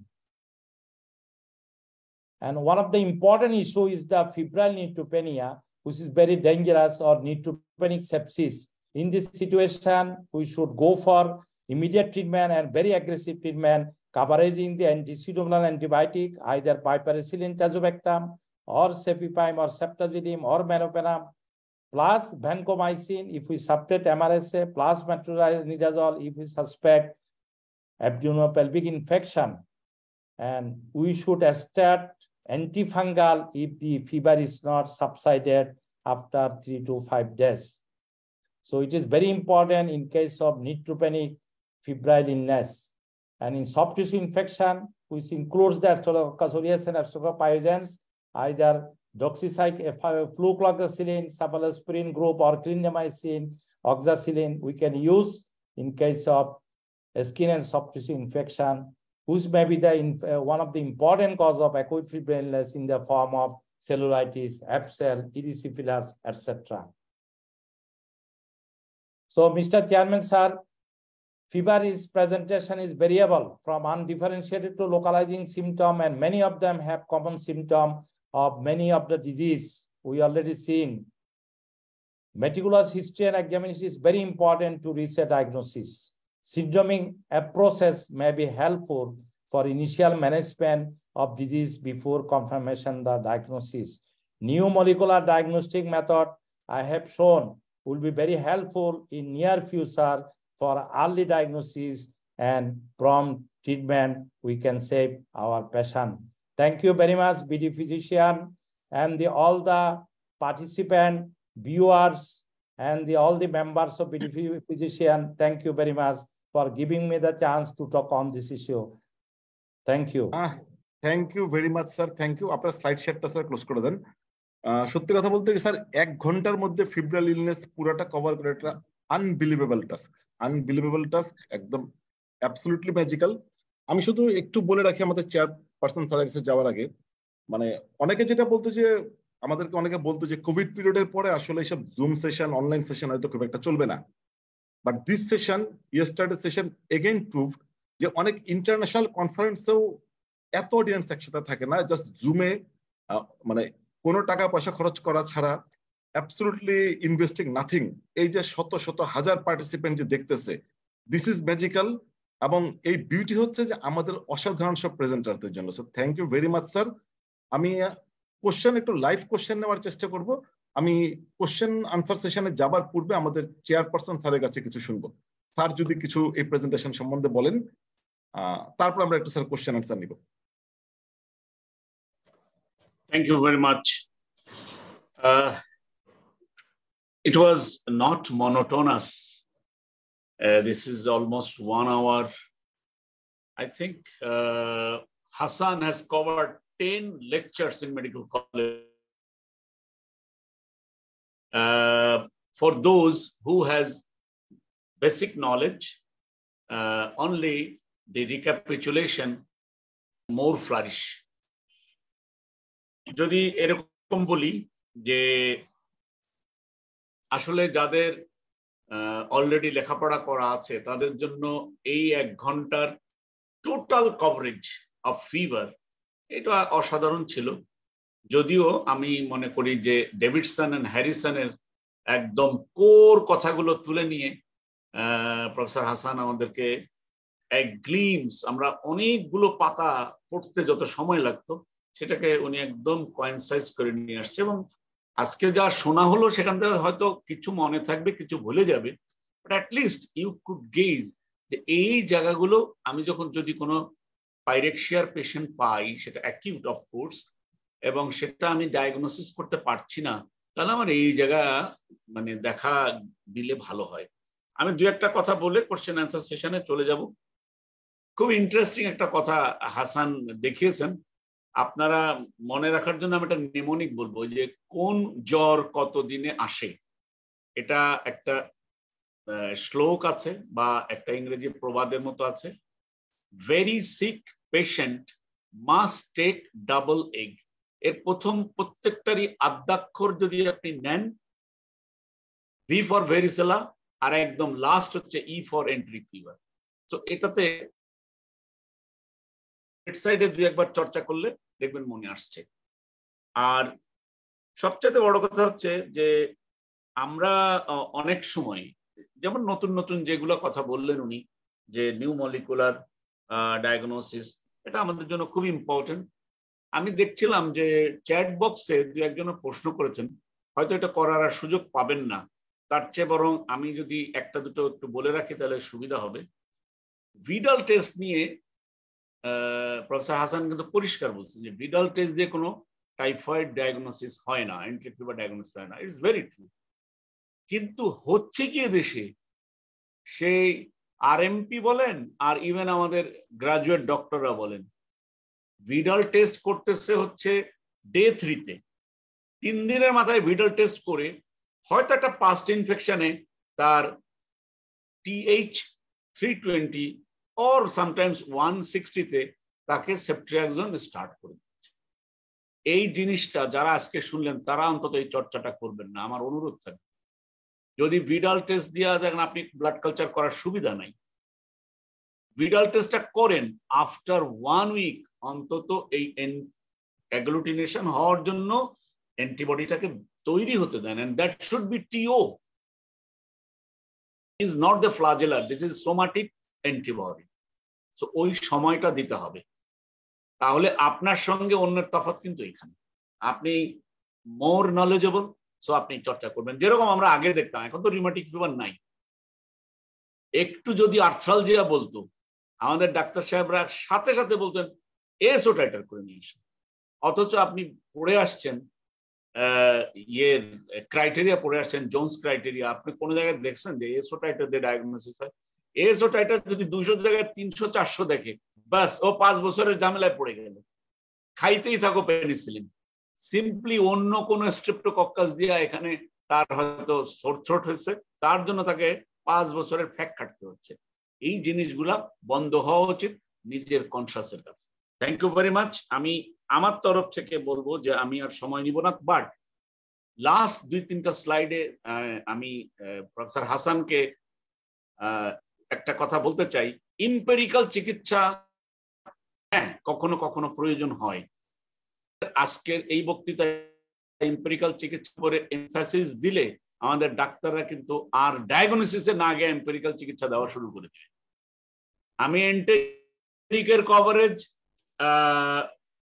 Ceftriaxone দিয়ে দিলাম, আর আমি মনে করলাম যে এখানে বোধহয় এটা থাকতে পারে, কি বলে রিকেশিয়াল ফিভার, সো ডক্সিসাইক্লিন দিয়ে দিলাম। এটা হবে কি, এটা র্যাম্পেন্ট ইউজ শুরু হয়ে যাবে। জ্বর আছে, বাচ্চা 4-5 দিন পরে পরীক্ষা নিরীক্ষা হচ্ছে না বা করতে পারছে না, ঠিক আছে, স্যার তো বলছিল এটা সেফট্রিয়াক্সন দাও আর ওটা দাও, 3 দিনের মধ্যে কোনো না কোনো জ্বরে রেসপন্স করবে, দেখা যাবে এইটি তার প্র্যাকটিসের মূল হয়ে দাঁড়িয়েছে, সে আর তখন ডায়াগনোসিস যাবে। আমার অনুরোধ থাকবে যে হাসান ইজ অ্যান একাডেমিশিয়ান, উনি এইরকম কোনো মেসেজ আজকে আপনাদের দেন নাই থেকে সেফট্রিয়াক্সন আর ডক্সিসাইক্লিন লিখে সব রোগীকে ভালো করে দিবেন। Please try to make a diagnosis. Thank you very much. Over to Ehsan for next steps. তবে হাসান স্যার আজকে যেটা সবচেয়ে ইম্পর্টেন্ট পয়েন্ট ছিল যে 80% কিন্তু স্যার হিস্ট্রি থেকে ডায়াগনোসিস করা যায়, 80%। সো যত বেশি স্যার স্কিল ডেভেলপ হবে আমার মনে হয় স্যার তত বেশি স্যার পারফেকশন আসবে। আমি স্যার কিছু লাইভ কোশ্চেন নেই। ওকে, আমি ডক্টর মাকামাম মাহমুদকে দিয়ে শুরু করছি। ডক্টর মাকামাম মাহমুদ, আপনি আনমিউট হয়ে আপনার কোশ্চেন করতে পারেন। আসসালামু আলাইকুম। হ্যাঁ, আপনার কোশ্চেন প্লিজ। ওয়ালাইকুম আসসালাম। স্যার, আমরা ব্লাড কালচারটা ফিভারের ক্ষেত্রে কখন দিব? আমরা ইউজুয়ালি প্রথম 7 দিন ওয়েট করে দেখি যে এটা ভাইরাল ফিভার কিনা, তারপরে 7 ডেতে or 8 ডেতে, বা অনেক সময় যদি পেশেন্টের অন্যান্য ফিচার থাকে, জন্ডিস বা অন্য কোনো কিছু যে ফিচার থাকে, র্যাশ থাকে, তখন আমরা 5 ডেতেও ব্লাড কালচার দিচ্ছি। তো স্যার আমরা এটা রেশনালি কখন দিতে পারি, 50 or 60 or 70 বা কখন? অ্যাকচুয়ালি ব্লাড কালচার আপনাকে দিতে হবে যদি আপনি দেখেন কোনো ধরনের লোকালাইজিং সাইন সিমটম নাই, তখনই আপনি ফার্স্ট ডেতে দিয়ে দিবেন। কারণ ব্লাড কালচার আসতে সময় লাগে 5 থেকে 5 দিন মিনিমাম। তা আপনি বাই দিস টাইম তো আপনি যদি 5 দিন পরে দেন তাহলে আরো 5 দিন সময় নষ্ট হয়ে যাবে। আর যেহেতু আর ব্লাড কালচার আপনার 100% কখনো পজিটিভ হবে না। আমি আমার স্লাইডে দেখিয়েছি এটা অনেক সময় 60-70% পর্যন্ত পজিটিভ আসে এন্টারিক ফিভারে। কিন্তু ফার্স্ট ডেতে যদি আপনি লোকালাইজিং সাইন না পান, যদি ফ্যাসিলিটি অ্যাভেলেবল হয়, যদি আপনি এমন একটা সিটিতে আছেন যেখানে ব্লাড কালচার প্র্যাকটিস করছে অথবা একটা হসপিটালের পেশেন্ট, তাহলে দিয়ে দেওয়া উচিত। আর আরেকটা ব্যাপার আমি বলি, ইনফেকশনের ডায়াগনোসিস কিন্তু বেসিক রুল হলো 5টা। একটা হলো অর্গানিজম ডিটেক্ট করা, সেটা যদি আমাদের ক্ষেত্রে ওই ইনফেকশন, যেমন টিবির ক্ষেত্রে আমরা অর্গানিজম ডিটেক্ট করতে পারি। সেকেন্ড স্টেপ হলো আমাদের নিউক্লিক অ্যাসিডসের পিসিআরটা যেমন সব ক্ষেত্রে অ্যাপ্লিকেবল না, যেমন আমরা টিবির ক্ষেত্রে আবার আমরা RT-PCR করে জিন এক্সপার্ট করে এটা কিন্তু আমরা দেখতে পারি। থার্ড টেস্ট হলো অ্যান্টিজেন টেস্ট। অ্যান্টিজেন টেস্ট আপনি প্রথম দিনে পিসিআর এবং antigen test up to 5 days পর্যন্ত আপনি ইজিলি আপনি করতে পারবেন এবং ডায়াগনোসিস আবার 5 ডেজ পরে এটা কিন্তু পজিটিভ নাও আসতে পারে বা এটার সেনসিটিভিটি কমে যেতে পারে। থার্ড টেস্ট হলো আমাদের, ফোর্থ টেস্ট হলো আমাদের অ্যান্টিবডি টেস্ট। অ্যান্টিবডি টেস্টটা অলওয়েজ এনি বিডাল টেস্ট বলেন, আইসিটি বলেন, টাইফয়েড বলেন, ডেঙ্গু বলেন, সবসময় আপনার 5 ডেজ করতে হবে। এটা কোনো অবস্থাতে প্রথম দিন করা যাবে না, সবসময় এটা করতে হবে আমাদের আফটার 5 ডেজ। এটা হলো আমাদের বেসিক মাইক্রোবায়োলজিক্যাল লেসন, যেখানে বলা হয়েছে আইজিএম অ্যান্টিবডি অ্যাটলিস্ট 5 ডেজ সময় লাগে। সুতরাং ওইটা আমাদের বেসিক রুলটা ফলো করতে হবে। আর স্যার যে কথাটা বলছেন, আমি যেটা দেখিয়েছি এম্পিরিক্যাল ট্রায়াল বা ট্রিটমেন্ট, এটা only for those patient who develop red flag sign, যেটাকে আমাদের হাসপাতালে ভর্তি করা লাগছে এবং আমাদের রোগীর severe condition, then at that case you should start. It is not randomized, আর সব রোগীর ক্ষেত্রে করা যাবে না। একটা আউট পেশেন্ট আছে, আপনি দেখবেন, হিস্ট্রি নেবেন, এক্সামিনেশন করবেন, ইনভেস্টিগেশন দিবেন প্রাইমারি, দেন আপনি। কিন্তু যে সমস্ত রোগীর ইমার্জেন্সি সিচুয়েশন, যে সমস্ত রেড ফ্ল্যাগ সাইন আমি দেখিয়েছি, ওরকম কন্ডিশন হলে আপনি immediate life saving antibiotic use করতে পারেন। Thank you very much. Thank you sir. Sir please. Sir একটা প্রশ্ন ছিল যে আমাদের অনেক সময় ব্লাড কালচার থার্ড ডে তে বলে দেয় যে কোনো গ্রোথ পাওয়া যায় না, সেক্ষেত্রে আমরা সেকেন্ড টাইম ব্লাড কালচার দিতে পারি কিনা, এটা একটা একটা স্যার কোশ্চেন। আর একটা হচ্ছে লেপ্টোস্পাইরাল অ্যান্টিবডি টেস্ট আমরা 10 ডেজ এর পরে ইউজুয়ালি প্র্যাকটিস করে থাকি স্যার, এটা রেশনাল নাকি আসলে স্যার 50 বা 70 তে আমরা সাসপিশন করলে তখন? ওই বেসিক রুলটা আপনি ফলো করেন, কারণ আমাদের দেশে আমরা যেটা করি আসলে লেপ্টোস্পাইরাল অ্যান্টিবডি টেস্ট, সেটা আসলে 5th ডে পর থেকে আপনি করতে পারেন, কিন্তু আসলে ম্যাট অ্যাগ্লুটিনেশন টেস্ট বলে একটা টেস্ট আছে, এটা কিন্তু আমাদের এখানে হয় না। এটা হলো আরো স্পেসিফিক, এলাইজা করতে পারলে আরো স্পেসিফিক, কিন্তু পিসিআর করতে পারলে আরো ভালো, কিন্তু এগুলো তো অ্যাভেলেবল না এখন। আমরা অ্যাটলিস্ট আপনি 5 ডেজ পরে করেন, 10 ডেতে গিয়ে আপনি অনেক সময় পাবেন, কিন্তু বাই দিস টাইম তো আপনার পেশেন্ট খারাপ হয়ে যেতে পারে। লেপ্টোস্পাইরোসিস কিন্তু অনেক সময় পেশেন্ট ক্রিটিক্যালি ইল হয়ে যায়। Okay, thank you professor Kazi Tariqul Islam sir. অনেকের মনেই স্যার ট্রিপল এন্টিজেন নিয়ে প্রচুর কোশ্চেন, এই পর্যন্ত আমি প্রায় 7-8টা কোশ্চেন পেলাম। মানে ট্রিপল এন্টিজেন আমি কখনো মানে অ্যাডভাইস করব বা এটা ইন্টারপ্রিটেশনের ব্যাপার, আপনি যদি স্যার এই সম্পর্কে কিছু বলেন।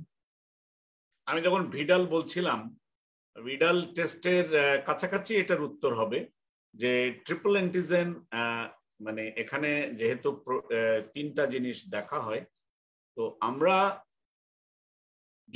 যদি একটু আগে যে একটা রুল অফ থাম প্রফেসর হাসান বলেছেন, ওইটা মনে রাখলেই ভালো। 1 সপ্তাহ আগে এটা করা যাবে না, বিকজ এটা অ্যান্টিবডিটা আসতে হবে, তারপরে পাবে। ওই জন্য আমি ভিডালের সময় বললাম যে 3 দিনের মাথায় আমি স্যাম্পল পাঠাই দিতেছি এবং তারপরে আমি ডিসিশন নিয়ে ফেলছি। দিস ইজ টোটালি রং এবং এটা উচিত না। সেই কারণে you should take at least 1 week. এই 1 সপ্তাহের মধ্যে অন্যান্য অসুখগুলোকে আপনি এক্সক্লুড করে ফেলেন, তারপরেও যদি কালচার পাঠিয়েছেন, কালচার আসছে কিন্তু কালচার কোনো ডিসিশন দিতে পারে নাই, but you have a very strong suspicion যে এটা এন্টেরিক ফিভার বা এটা রিকেটশিয়াল ফিভার আমার মনে হচ্ছে, আমি রিকেটশিয়াল ফিভারে কতগুলো পয়েন্টও আপনার কাছে আছে, সেই ক্ষেত্রে ডেফিনেটলি আপনার যদি দেখা যায় যে রিকেটশিয়াল অ্যান্টিবডি পজিটিভ আসছে, তাহলে তো আপনার জন্য ভালো। তো সেখানে আর সেফট্রিয়াক্সন ইউজ করার দরকার নেই, জাস্ট ডক্সিসাইক্লিন ইজ সাফিসিয়েন্ট। সেই কারণে you should not give the blood test before 1 week. Onset of fever থেকে 1 সপ্তাহ পর্যন্ত অপেক্ষা করুন। Thank you sir. আমার আরেকটা সম্পূর্ণ কোশ্চেন আছে স্যার, কালচার নিয়ে যে কোশ্চেনটা মাকামাম করেছে। আমার কোশ্চেন হচ্ছে স্যার, অনেক পেশেন্ট কিন্তু দেখা যায় অ্যান্টিবায়োটিক খাওয়া অবস্থায় বা শুরু করেই দিছে, তো এই ক্ষেত্রে কি স্যার আমরা যেটা ফ্যান মেথডের কথা বলি যে কালচারের জন্য, বা এই ব্যাপারে কি স্যার কিছু বলবেন যদি অ্যান্টিবায়োটিক খেয়ে কেউ চলে আসে? এক্স্যাক্টলি, অ্যান্টিবায়োটিক খেলে যে ব্লাড কালচারে পজিটিভ আসবে না, এটা হচ্ছে আমাদের কনভেনশনাল যে মেথডে করা হয় সেই জায়গায়। ফ্যান মেথড কিন্তু সব জায়গায় নাই। যেমন ধরেন আমি বলি, আমি যেখানে কাজ করি ওখানে আছে এবং খুব ভালো মাইক্রোবায়োলজিস্ট ওখানে কাজ করেন। ফ্যান মেথড আমরা যখন লিখে দিই, ও দে ডু ইট, এবং এখানে on antibiotic the organism can be isolated. এটা হচ্ছে সবচেয়ে মানে বিউটি, এবং এটা সব জায়গায় যে এই ফ্যান মেথড আছে তা কিন্তু না। সেজন্য কনভেনশনাল মেথডে যদি কেউ করে তখন বলে যে আর আমারটা তো অ্যান্টিবায়োটিক চলছিল এই জন্য বোধহয় পজিটিভ আসে নাই, অর্গানিজম আইসোলেট করা যায়নি। এখন এই যেটা হাসান শেষের দিকে বললেন, আমি তো মানে এটা নিয়ে কিছু আমার মানে বক্তৃতা ছিল। অ্যান্টিমাইক্রোবিয়াল রেজিস্ট্যান্সের চরম খারাপ অবস্থা বাংলাদেশে। আইসিইউতে যদি কেউ যায়, আমার তো যাওয়া লাগে অলমোস্ট এভরিডে, ওখানে দেখে আমি মনে করি যে আমার দেশে মানুষগুলো এখনো বেঁচে আছে কেন। এবং দেদারসে অ্যান্টিবায়োটিক ব্যবহৃত হচ্ছে, জুডিশিয়াস, ইনজুডিশিয়াস, অল ফর্ম, অ্যান্টিফাঙ্গাল এবং অ্যান্টিভাইরাল, যা ইচ্ছা তাই। ইভেন অ্যান্টিফাঙ্গালের যে এতই খারাপ অবস্থা, নর্মালি ইট্রাকোনাজল, ভরিকোনাজল এখন আর কোনো কাজ করে না, এখন মিকাফাঙ্গিন এন্ড আদার্স, এইগুলো ইনভেরিয়েবলি কোনো একটা লাঙে লিশন যদি দিন 15 বয়স হয়ে গেছে রিজলভ করছে না, একদম blindly they are giving it. So অ্যান্টিফাঙ্গালও এখন অলমোস্ট রেজিস্ট্যান্ট অবস্থায়। আর বিশেষ করে আমরা যেটা 3rd and 4th স্টেজে এসে ব্যবহারের কথা বলি, একটু আগে আমরা শুনলাম যে পাইপারাসিলিন ট্যাজোব্যাক্টাম, পৃথিবীর কোন দেশে পাইপারাসিলিন ট্যাজোব্যাক্টাম একজন মানে কি বলবো অল অফ এ সাডেন কেউ লিখতে পারে না, until make a medical board opinion from 2 or 3 very senior dignitaries, তারপরে দে ক্যান গো ফর। আমরা তো এখানে যা ইচ্ছা তাই ব্যবহার করছি, এবং আমরা মানছি না এটা, এবং এটাতে আমরা যে ভবিষ্যতে কি অবস্থায় পড়বো সেটাও আমরা বুঝতে চেষ্টা করছি না। এই জিনিসগুলো আমাদের ইয়াং ডাক্তারদেরকে আমি মেসেজটা দিতে চাই, প্লিজ ইউজ অ্যান্টিবায়োটিক জুডিশিয়াসলি। দেরি হোক পেশেন্টের 2 দিন, কিন্তু রেসপন্স করার জন্য আপনি রেশনালি যান, আপনি বেনিফিট পাবেন। Thank you. Thank you sir. আমি স্যার পার্সোনালি যেটা মানে ফেস করতেছি প্রতিদিন, মানে ভরিকণা জলের যে স্যার কি যথেচ্ছ অপব্যবহার, এটা unbelievable sir. Even isolated single tinea ইনফেকশনও স্যার ভরিকণা জল দিয়ে দিচ্ছে। এটা মানে পৃথিবীর কোনো সভ্যতায় সেটা সম্ভব না। ওকে, ডক্টর শেখ মনিরুজ্জামান, আপনাকে অ্যালাউ করছি। আর 2টা কোশ্চেন নিব। ডক্টর শেখ মনিরুজ্জামান, আপনি আনমিউট হয়ে কোশ্চেন করতে পারেন। Sir, Assalamu alaikum, sir. ওয়ালাইকুম আসসালাম। Sir, thank you very much, sir, for your kind lecture, sir, which I listened. Sir, অনেক ইনফরমেশন পেয়েছি স্যার। স্যার, আমি একটা কমন সিনারিও স্যার একটু শেয়ার করতে চাই স্যার। সেটা স্যার আমি আমাদের ডে টু ডে প্র্যাকটিসে পাচ্ছি স্যার ইদানিং। সেটা হচ্ছে একটা পেশেন্ট আমাদের কাছে আসছে স্যার হাই গ্রেড ফিভার নিয়ে স্যার, 104 ডিগ্রি ফারেনহাইট, এবং কোনো স্যার ফোকাল সাইন আসলে ওনার পাচ্ছি না, শুধুমাত্র ড্রাই কফ, কোনো লিম্ফেডেনোপ্যাথি নাই স্যার। আর হচ্ছে স্যার একটা কমপ্লেন থাকে স্যার, হচ্ছে পেশেন্টের বডি এক, সিভিয়ার বডি এক।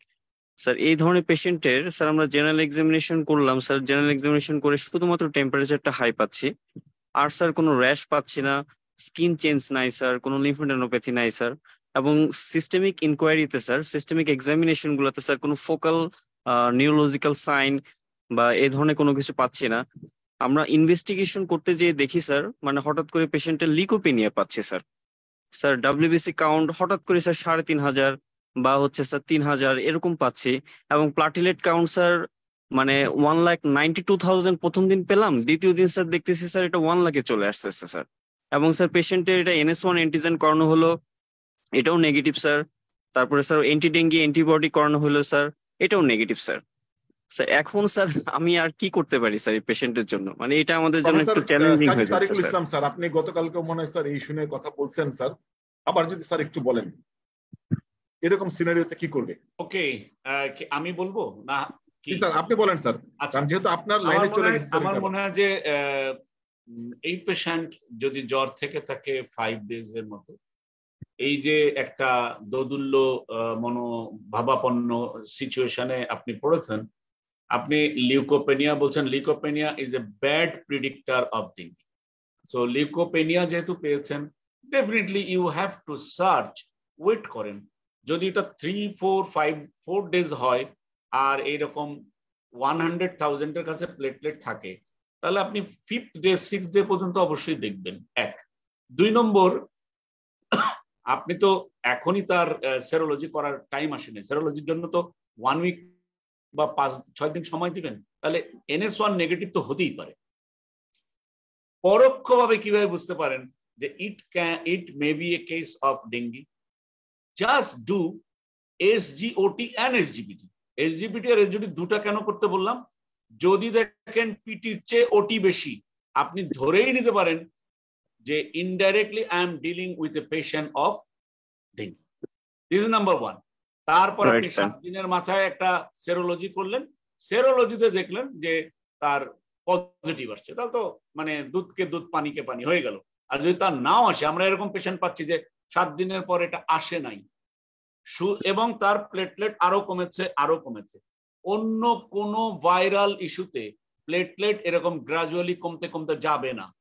অন্য কোনো ভাইরাল ইস্যুতে liver enzyme AST will double than that of the SGPT or ALT, এটা হবে না। তো সেক্ষেত্রে আপনি মোটামুটি এটাকে বলে corroborative evidence এ বলতে পারেন যে this is a dengue which I deal with, এবং একটা সময় পেশেন্ট এখান থেকে ইমপ্রুভ করবে। You have to wait for that. ওই সময়টা পর্যন্ত তাকে সাপোর্টিভ টর্নিকেট টেস্টের কথা কি? টর্নিকেট টেস্টটা সাধারণত 50,000 এর নিচে আসলে আমরা এভরিডে করতে পারি ডেফিনেটলি, এবং টর্নিকেট টেস্ট পজিটিভ হবে যখন আরো প্লেটলেট কমে আসবে। This is A rather feature of plasma leakage, এবং এর ক্যাপিলারি ফ্রাজিলিটি বেড়েছে এটা বোঝার জন্য। সেক্ষেত্রে আমি মনে করি টর্নিকেট টেস্টটা আরো প্লেটলেট কমলে আপনি ডেফিনেটলি এভরিডে করবেন, ইভেন একদিনে 2 বারও করতে পারেন যদি এটা আরো লো থাকে। এটা খুব ভালো মার্কার, এবং এটা আপনি ক্লিনিক্যাল সেটিং এ এটা খুবই প্রয়োজনীয়। ওকে, ডাক্তার মির্জা শিবলি। আমি একটু যোগ করতে চাই, প্রগ্রেসিভ লিকোপেনিয়া এবং থ্রম্বোসাইটোপেনিয়া হয়, তাহলে আমাদেরকে অবশ্যই ডেঙ্গি সম্বন্ধে আগে দেখতে হবে, প্লাস সাথে রোগীর বডি এক আছে। এই জন্য আমাদেরকে এটা করতে হবে, সার্জারি লিভার ফাংশন করতে পারেন আপনি, দরকার হলে অ্যাসাইটিস বা হেমোরয়েড কোনো ইফিউশন হচ্ছে কিনা এটা আপনি চেক করে দেখতে পারেন আলট্রাসাউন্ড এবং বা এক্সরে করে। ডাক্তার মির্জা শিবলি। আসসালামু আলাইকুম স্যার।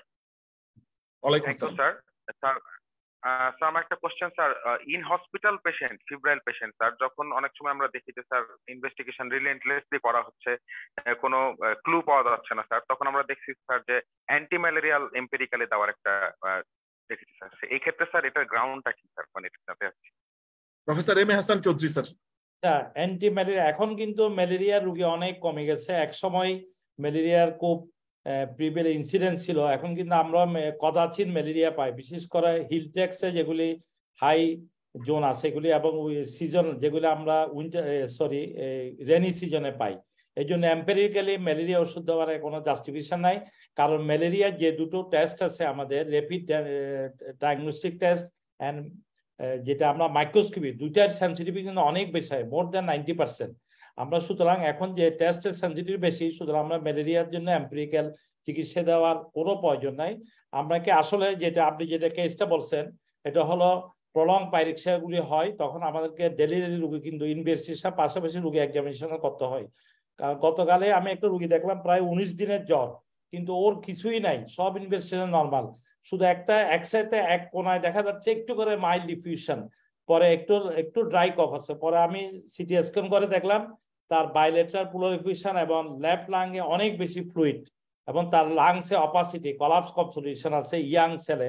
তখন আমরা টিউবারকুলিন টেস্ট অন্যান্য এভিডেন্স দেখে আসলে এটা টিউবারকুলোসিস।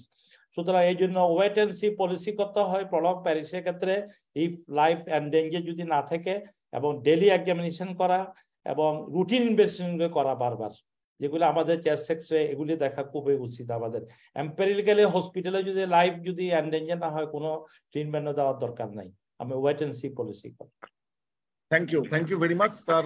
আমি যদি হ্যান্ড রেজ ওয়ালাদের কোশ্চেনটা একটু নিয়ে নিই। ডক্টর আতিক, আপনাকে অ্যালাউ করছি।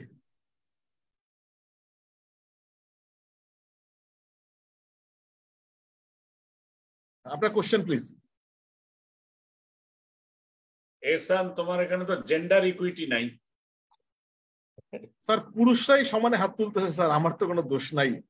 মেয়েদেরকেও বলো, যারা পরীক্ষা টরীক্ষা দিবে এবং ইয়ে হয়েছে তাদেরকেও বলতে হবে যে ডাক্তার আতিক করেন, আপনার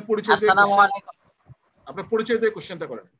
স্যার আমি আসসালামু আলাইকুম sir, thank you sir for your nice presentation sir. আমি আছি হলো sir Gazipur Shaheed Tajuddin Ahmed medical college হসপিটালে স্যার অ্যাসিস্ট্যান্ট রেজিস্ট্রার হিসেবে মেডিসিনে। স্যার আমার কোশ্চেন হলো স্যার তারিক স্যারের কাছে স্যার, স্যার টর্নিকেট টেস্ট যেটা, সেটা তো স্যার ক্লাসিক্যাল ডেঙ্গুতে পাওয়া যাবে না, এটা তো একটা মার্কার হলো স্যার ডেঙ্গু হেমোরেজিক ফিভারের। আর এটা কি স্যার ওই অন্যান্য আনডিফারেন্সিয়েটেড ফিভার অথবা স্যার ক্লাসিক্যাল ফিভারে তো আর এটা পজিটিভ পাবো না স্যার।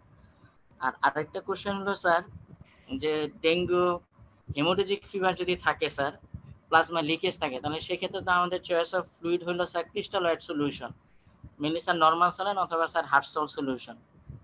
এখন স্যার যদি ক্রিস্টালয়েডের মধ্যে যদি স্যার হাইপোটনিক সলিউশন দেই, তাহলে সেক্ষেত্রে স্যার কি প্রবলেম হবে? আর স্যার এটা সম্পর্কে একটু জানতে চাচ্ছিলাম sir. Okay, thank you. Normal পার্সনের ক্ষেত্রে যদি স্যার আমি 5% দিয়ে দেই স্যার, তাহলে সেক্ষেত্রে কি প্রবলেম হবে? ওকে, প্রথম পার্ট অফ দি কোশ্চেন যেটা, সেটা তো খুবই স্ট্রেট ফরওয়ার্ড ছিল, যে টর্নিকেট টেস্ট ডেফিনেটলি দিস, এটা তো আমরা আয়াট্রোজেনিক্যালি পেশেন্টের হাতে প্রেসার ক্রিয়েট করে তার ভেনাস রিটার্নকে mid between systole and diastole রেখে আমরা তার এখানে একটা কনজেশন তৈরি করছি হাতে, তাই না? আমার হাতে আপনার হাতে করলে এটা as because we are normal person, ওই খানিকটা কনজেশন হবে, কিন্তু যখন ডিফ্লেট করা হবে কোনো রাপচার অফ দ্য ক্যাপিলারি হয়ে কোনো প্যাটিকি তৈরি হবে না।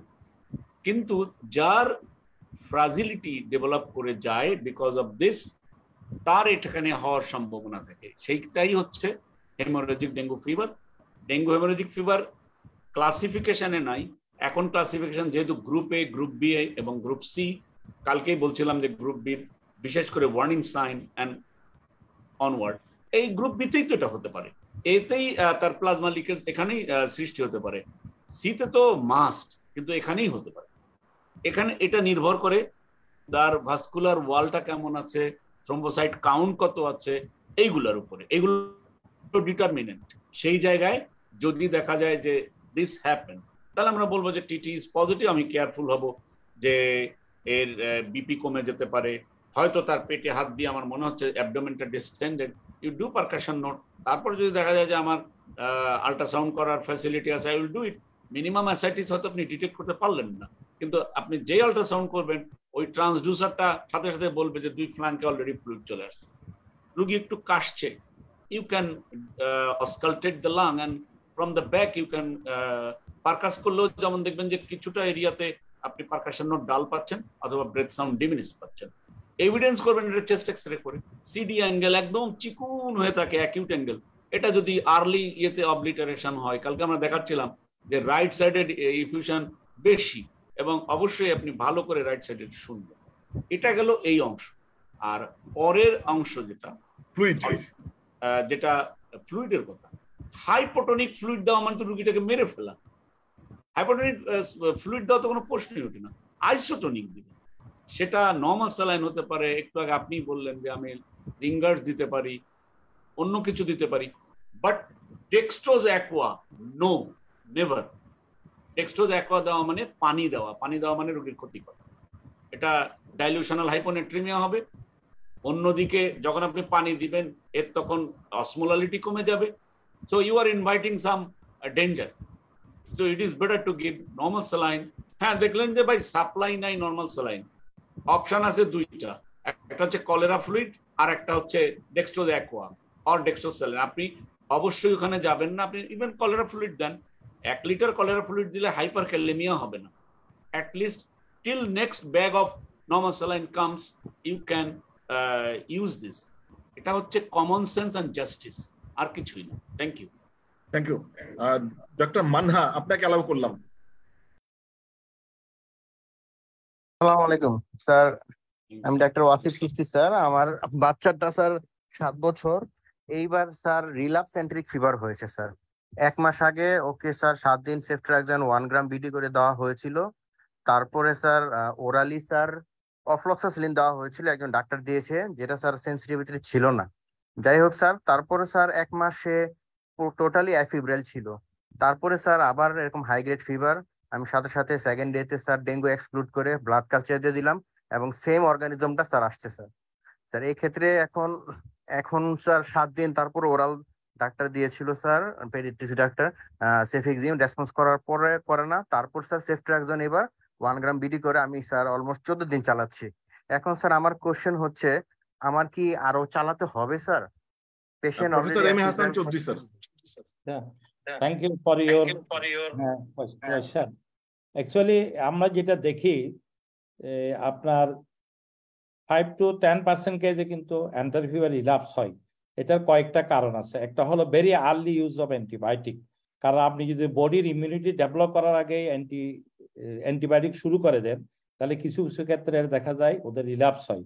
আরেকটা জিনিস হয়, আমাদের গলব্লাডারে কিন্তু এটা ক্যারিয়ার হিসেবে থেকে যায়, এই অর্গানিজমগুলি এখান থেকে আবার রিল্যাপস করতে পারে। সুতরাং এখানে বলা হচ্ছে যেটা আপনার কালচারে সেন্সিটিভ, সে সেম অ্যান্টিবায়োটিক আপনি দরকার হলে আরো দীর্ঘ 2 সপ্তাহ দিচ্ছেন, এর ঠিক আছে, আর বেশি দেওয়ার আমার মনে হয় দরকার নেই, 2 weeks ইজ ম্যাক্সিমাম। এবং সেম অ্যান্টিবায়োটিক দেওয়ার কথাই বলা হয়েছে, একই অর্গানিজম যেটা গ্রো করছে সেই ইয়াটাই দিবেন আপনি, আর মনে হয় ওরাল ফর্ম আপ দেওয়ার দরকার নেই। Thank you very much. Kazi Tariqul Islam sir কিছু অ্যাড করবেন? না, ঠিকই বলেছে, মানে Hasan is very much right. যেহেতু এটা গলব্লাডারে থাকে, অ্যাকচুয়ালি বাইল হচ্ছে ওর বসবাস করার জায়গা, ও তো কলিসিস্টাইটিসও করে। তো আপনার বাচ্চার ডান দিকে উপরের পেটে ব্যথাটা বলে কিনা সেটাও চেক করবেন, এটা ইম্পর্টেন্ট। আর 2 সপ্তাহ বেশি অ্যান্টিবায়োটিক আইভি দেওয়ার কোনো যুক্তি নেই। you have given very right drug and the right time. Duration is okay.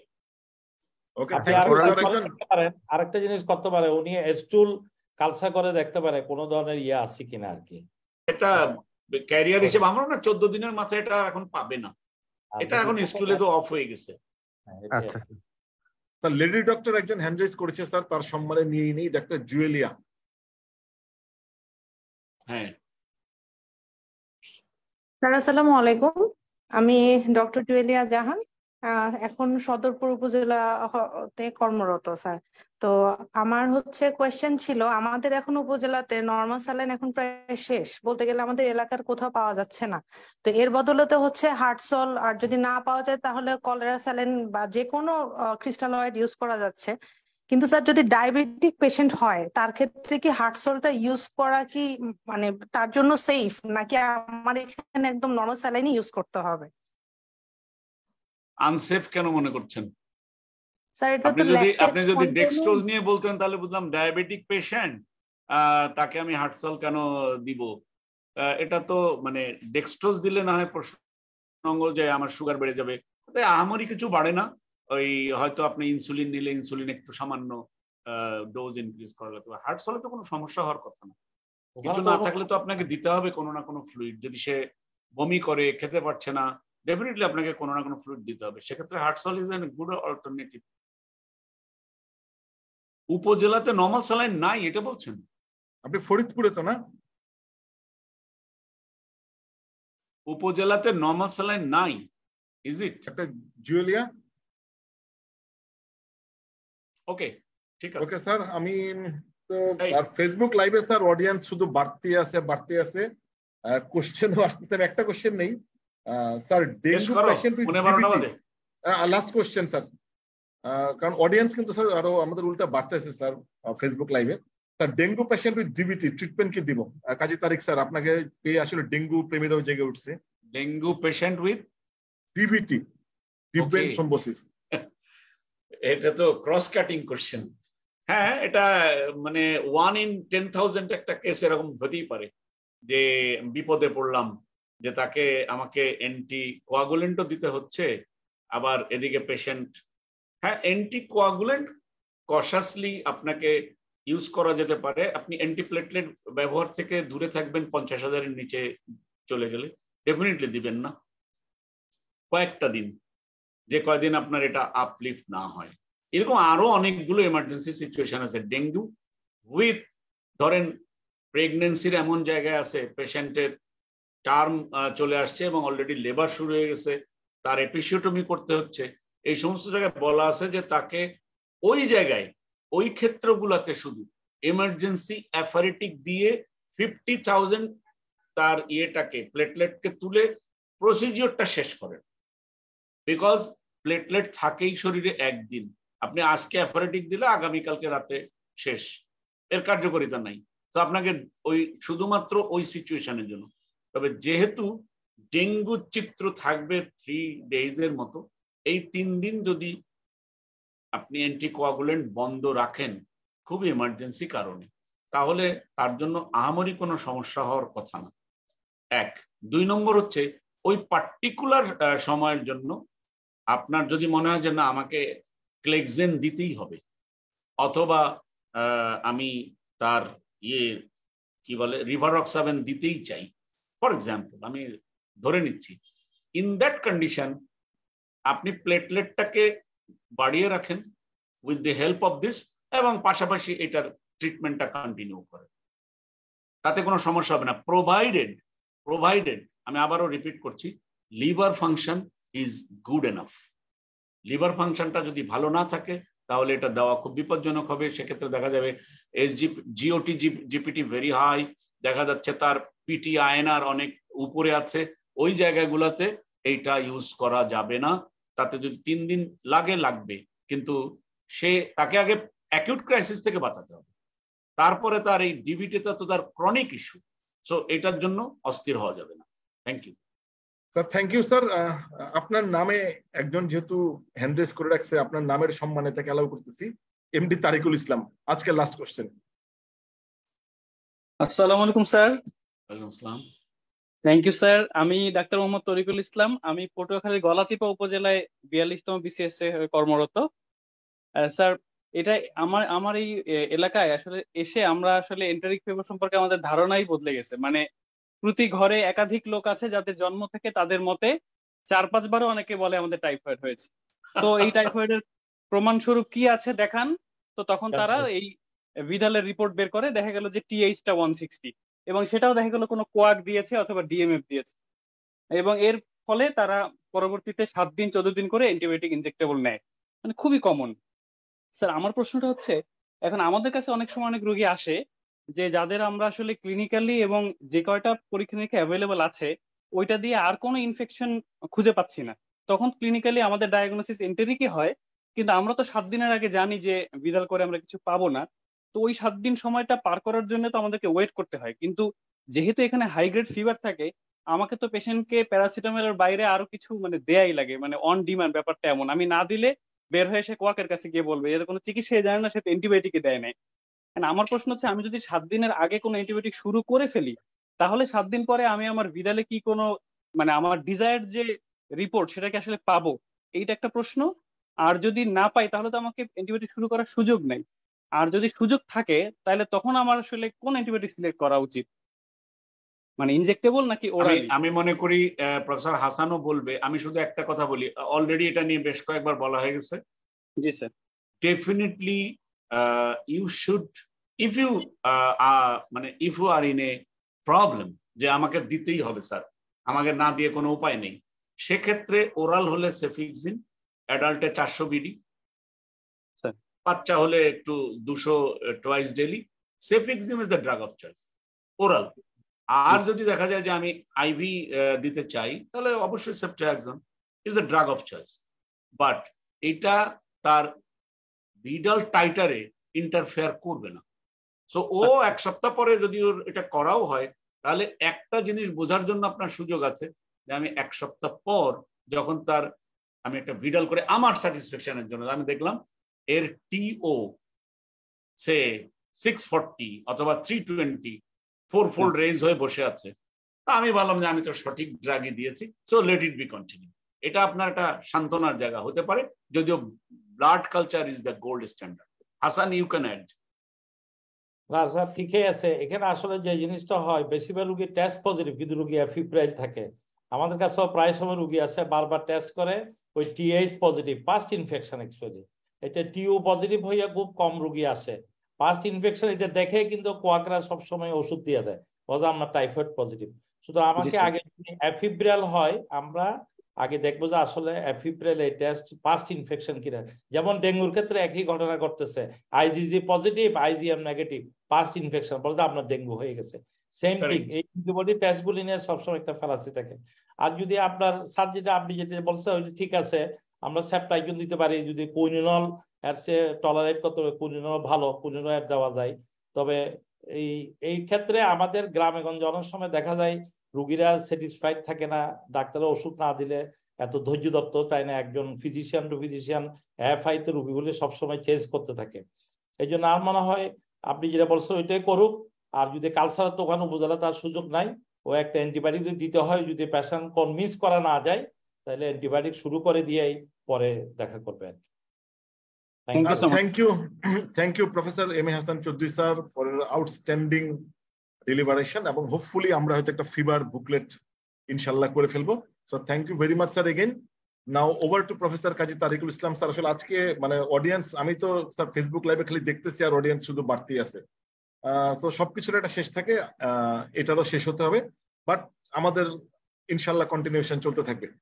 So over to Professor Kazi Tariqul Islam sir to conclude the session. Thank you very much. আমি last একটা chat বক্সে question দেখলাম, azithromycin ব্যবহার করা যাবে কিনা? অবশ্যই যাবে, যাবে। হাসান শুধু কুইনোলন বলেছিলেন, ম্যাক্রোলয়েডও দেওয়া যাবে। So you can use azithromycin. Azithromycin is a study করছিলাম typhoid azithromycin sensitive. Exactly, it can be used. So thank you very much সবাইকে যারা শুনছিলেন, আয়োজক ডক্টর এহসান এবং তার টিম, আর অসংখ্য ধন্যবাদ professor Hasan M A Hasan চৌধুরীকে, যে আমি শুরুতেই বলেছিলাম যে as soon as the presentation was finished আমি বলেছিলাম 10টা লেকচার ক্লাসের সামারি একটা ক্লাসে উনি 1 ঘন্টা 10 মিনিটের মধ্যে নিয়েছেন, এবং এটা ইট ইজ অ্যাপ্লাউজেবল এবং রিয়েলি এটা মানে প্রশংসা করার মতো। যদিও লট অফ ইনফরমেশন অনেকের জানা, কিন্তু এই জিনিসগুলো মাথার মধ্যে খুব গেঁথে রাখা, এইটাই হচ্ছে difference between A to B, B to C। তো এটা চর্চা যত করবেন আপনারাই উপকৃত হবেন। যেমন আমি বা আমরা যারা শুনছিলাম, হাসান যে প্রেজেন্ট করছিলেন, উনি নিজে যখন এটা তৈরি করছিলেন, অনেক কথা তো সবসময় মনে থাকে না। যখন এটা আবার পড়া, এই যে রিক্যাপিচুলেশন হলো, এটা হয়তো আরো বেশ কয়েক মাস মাথার মধ্যে থাকবে, but whenever you will get a patient, তাহলে তখন মনে হবে আচ্ছা জেনারেল এক্সামিনেশনে আমার কি কি দেখা উচিত জানো, এইটা থাকবে। সো দিস ইজ ভেরি, যত প্র্যাকটিস করা যাবে তত এটা মাথার মধ্যে গেঁথে যাবে পার্মানেন্ট মেমোরির জন্য। সো আর কথা না বাড়াই, অনেক রাত হয়েছে। থ্যাংক ইউ ভেরি মাচ এহসান এবং প্রফেসর হাসান এবং যারা যোগদান করলেন সবাইকে, এবং এর পিছনে যারা টেকনিক্যাল হ্যান্ড তাদেরকেও। এবং আমি এখানেই শেষ করছি, এবং হয়তো আবার কোনো এক সময় দেখা হবে। এবং এই বিডি ফিজিশিয়ানের যে স্কিল এবং এই প্ল্যাটফর্ম, আমি একদম ইয়ের সাথে বলছি, আমি আমার একটা বক্তৃতায় conflict of interest in medical practice, সেইখানে কারো কারো ডাক্তারদের কি কি করা উচিত তার ভিতরে আমি কিন্তু এই একটা লাইন ছিল যে নিজেদের স্কিলকে আপডেট করা উচিত। আমি সেখানে এক্সাম্পল হিসেবে লিখেছিলাম BD physician platform. So this is a recognition in my lecture to BD physician. Huge achievement for us sir. Thank you very much sir. অনেক ফেসবুক লাইভটা ক্লোজ করে দাও আর ফর্মটা দিয়ে দিও sir. Thank you very much. R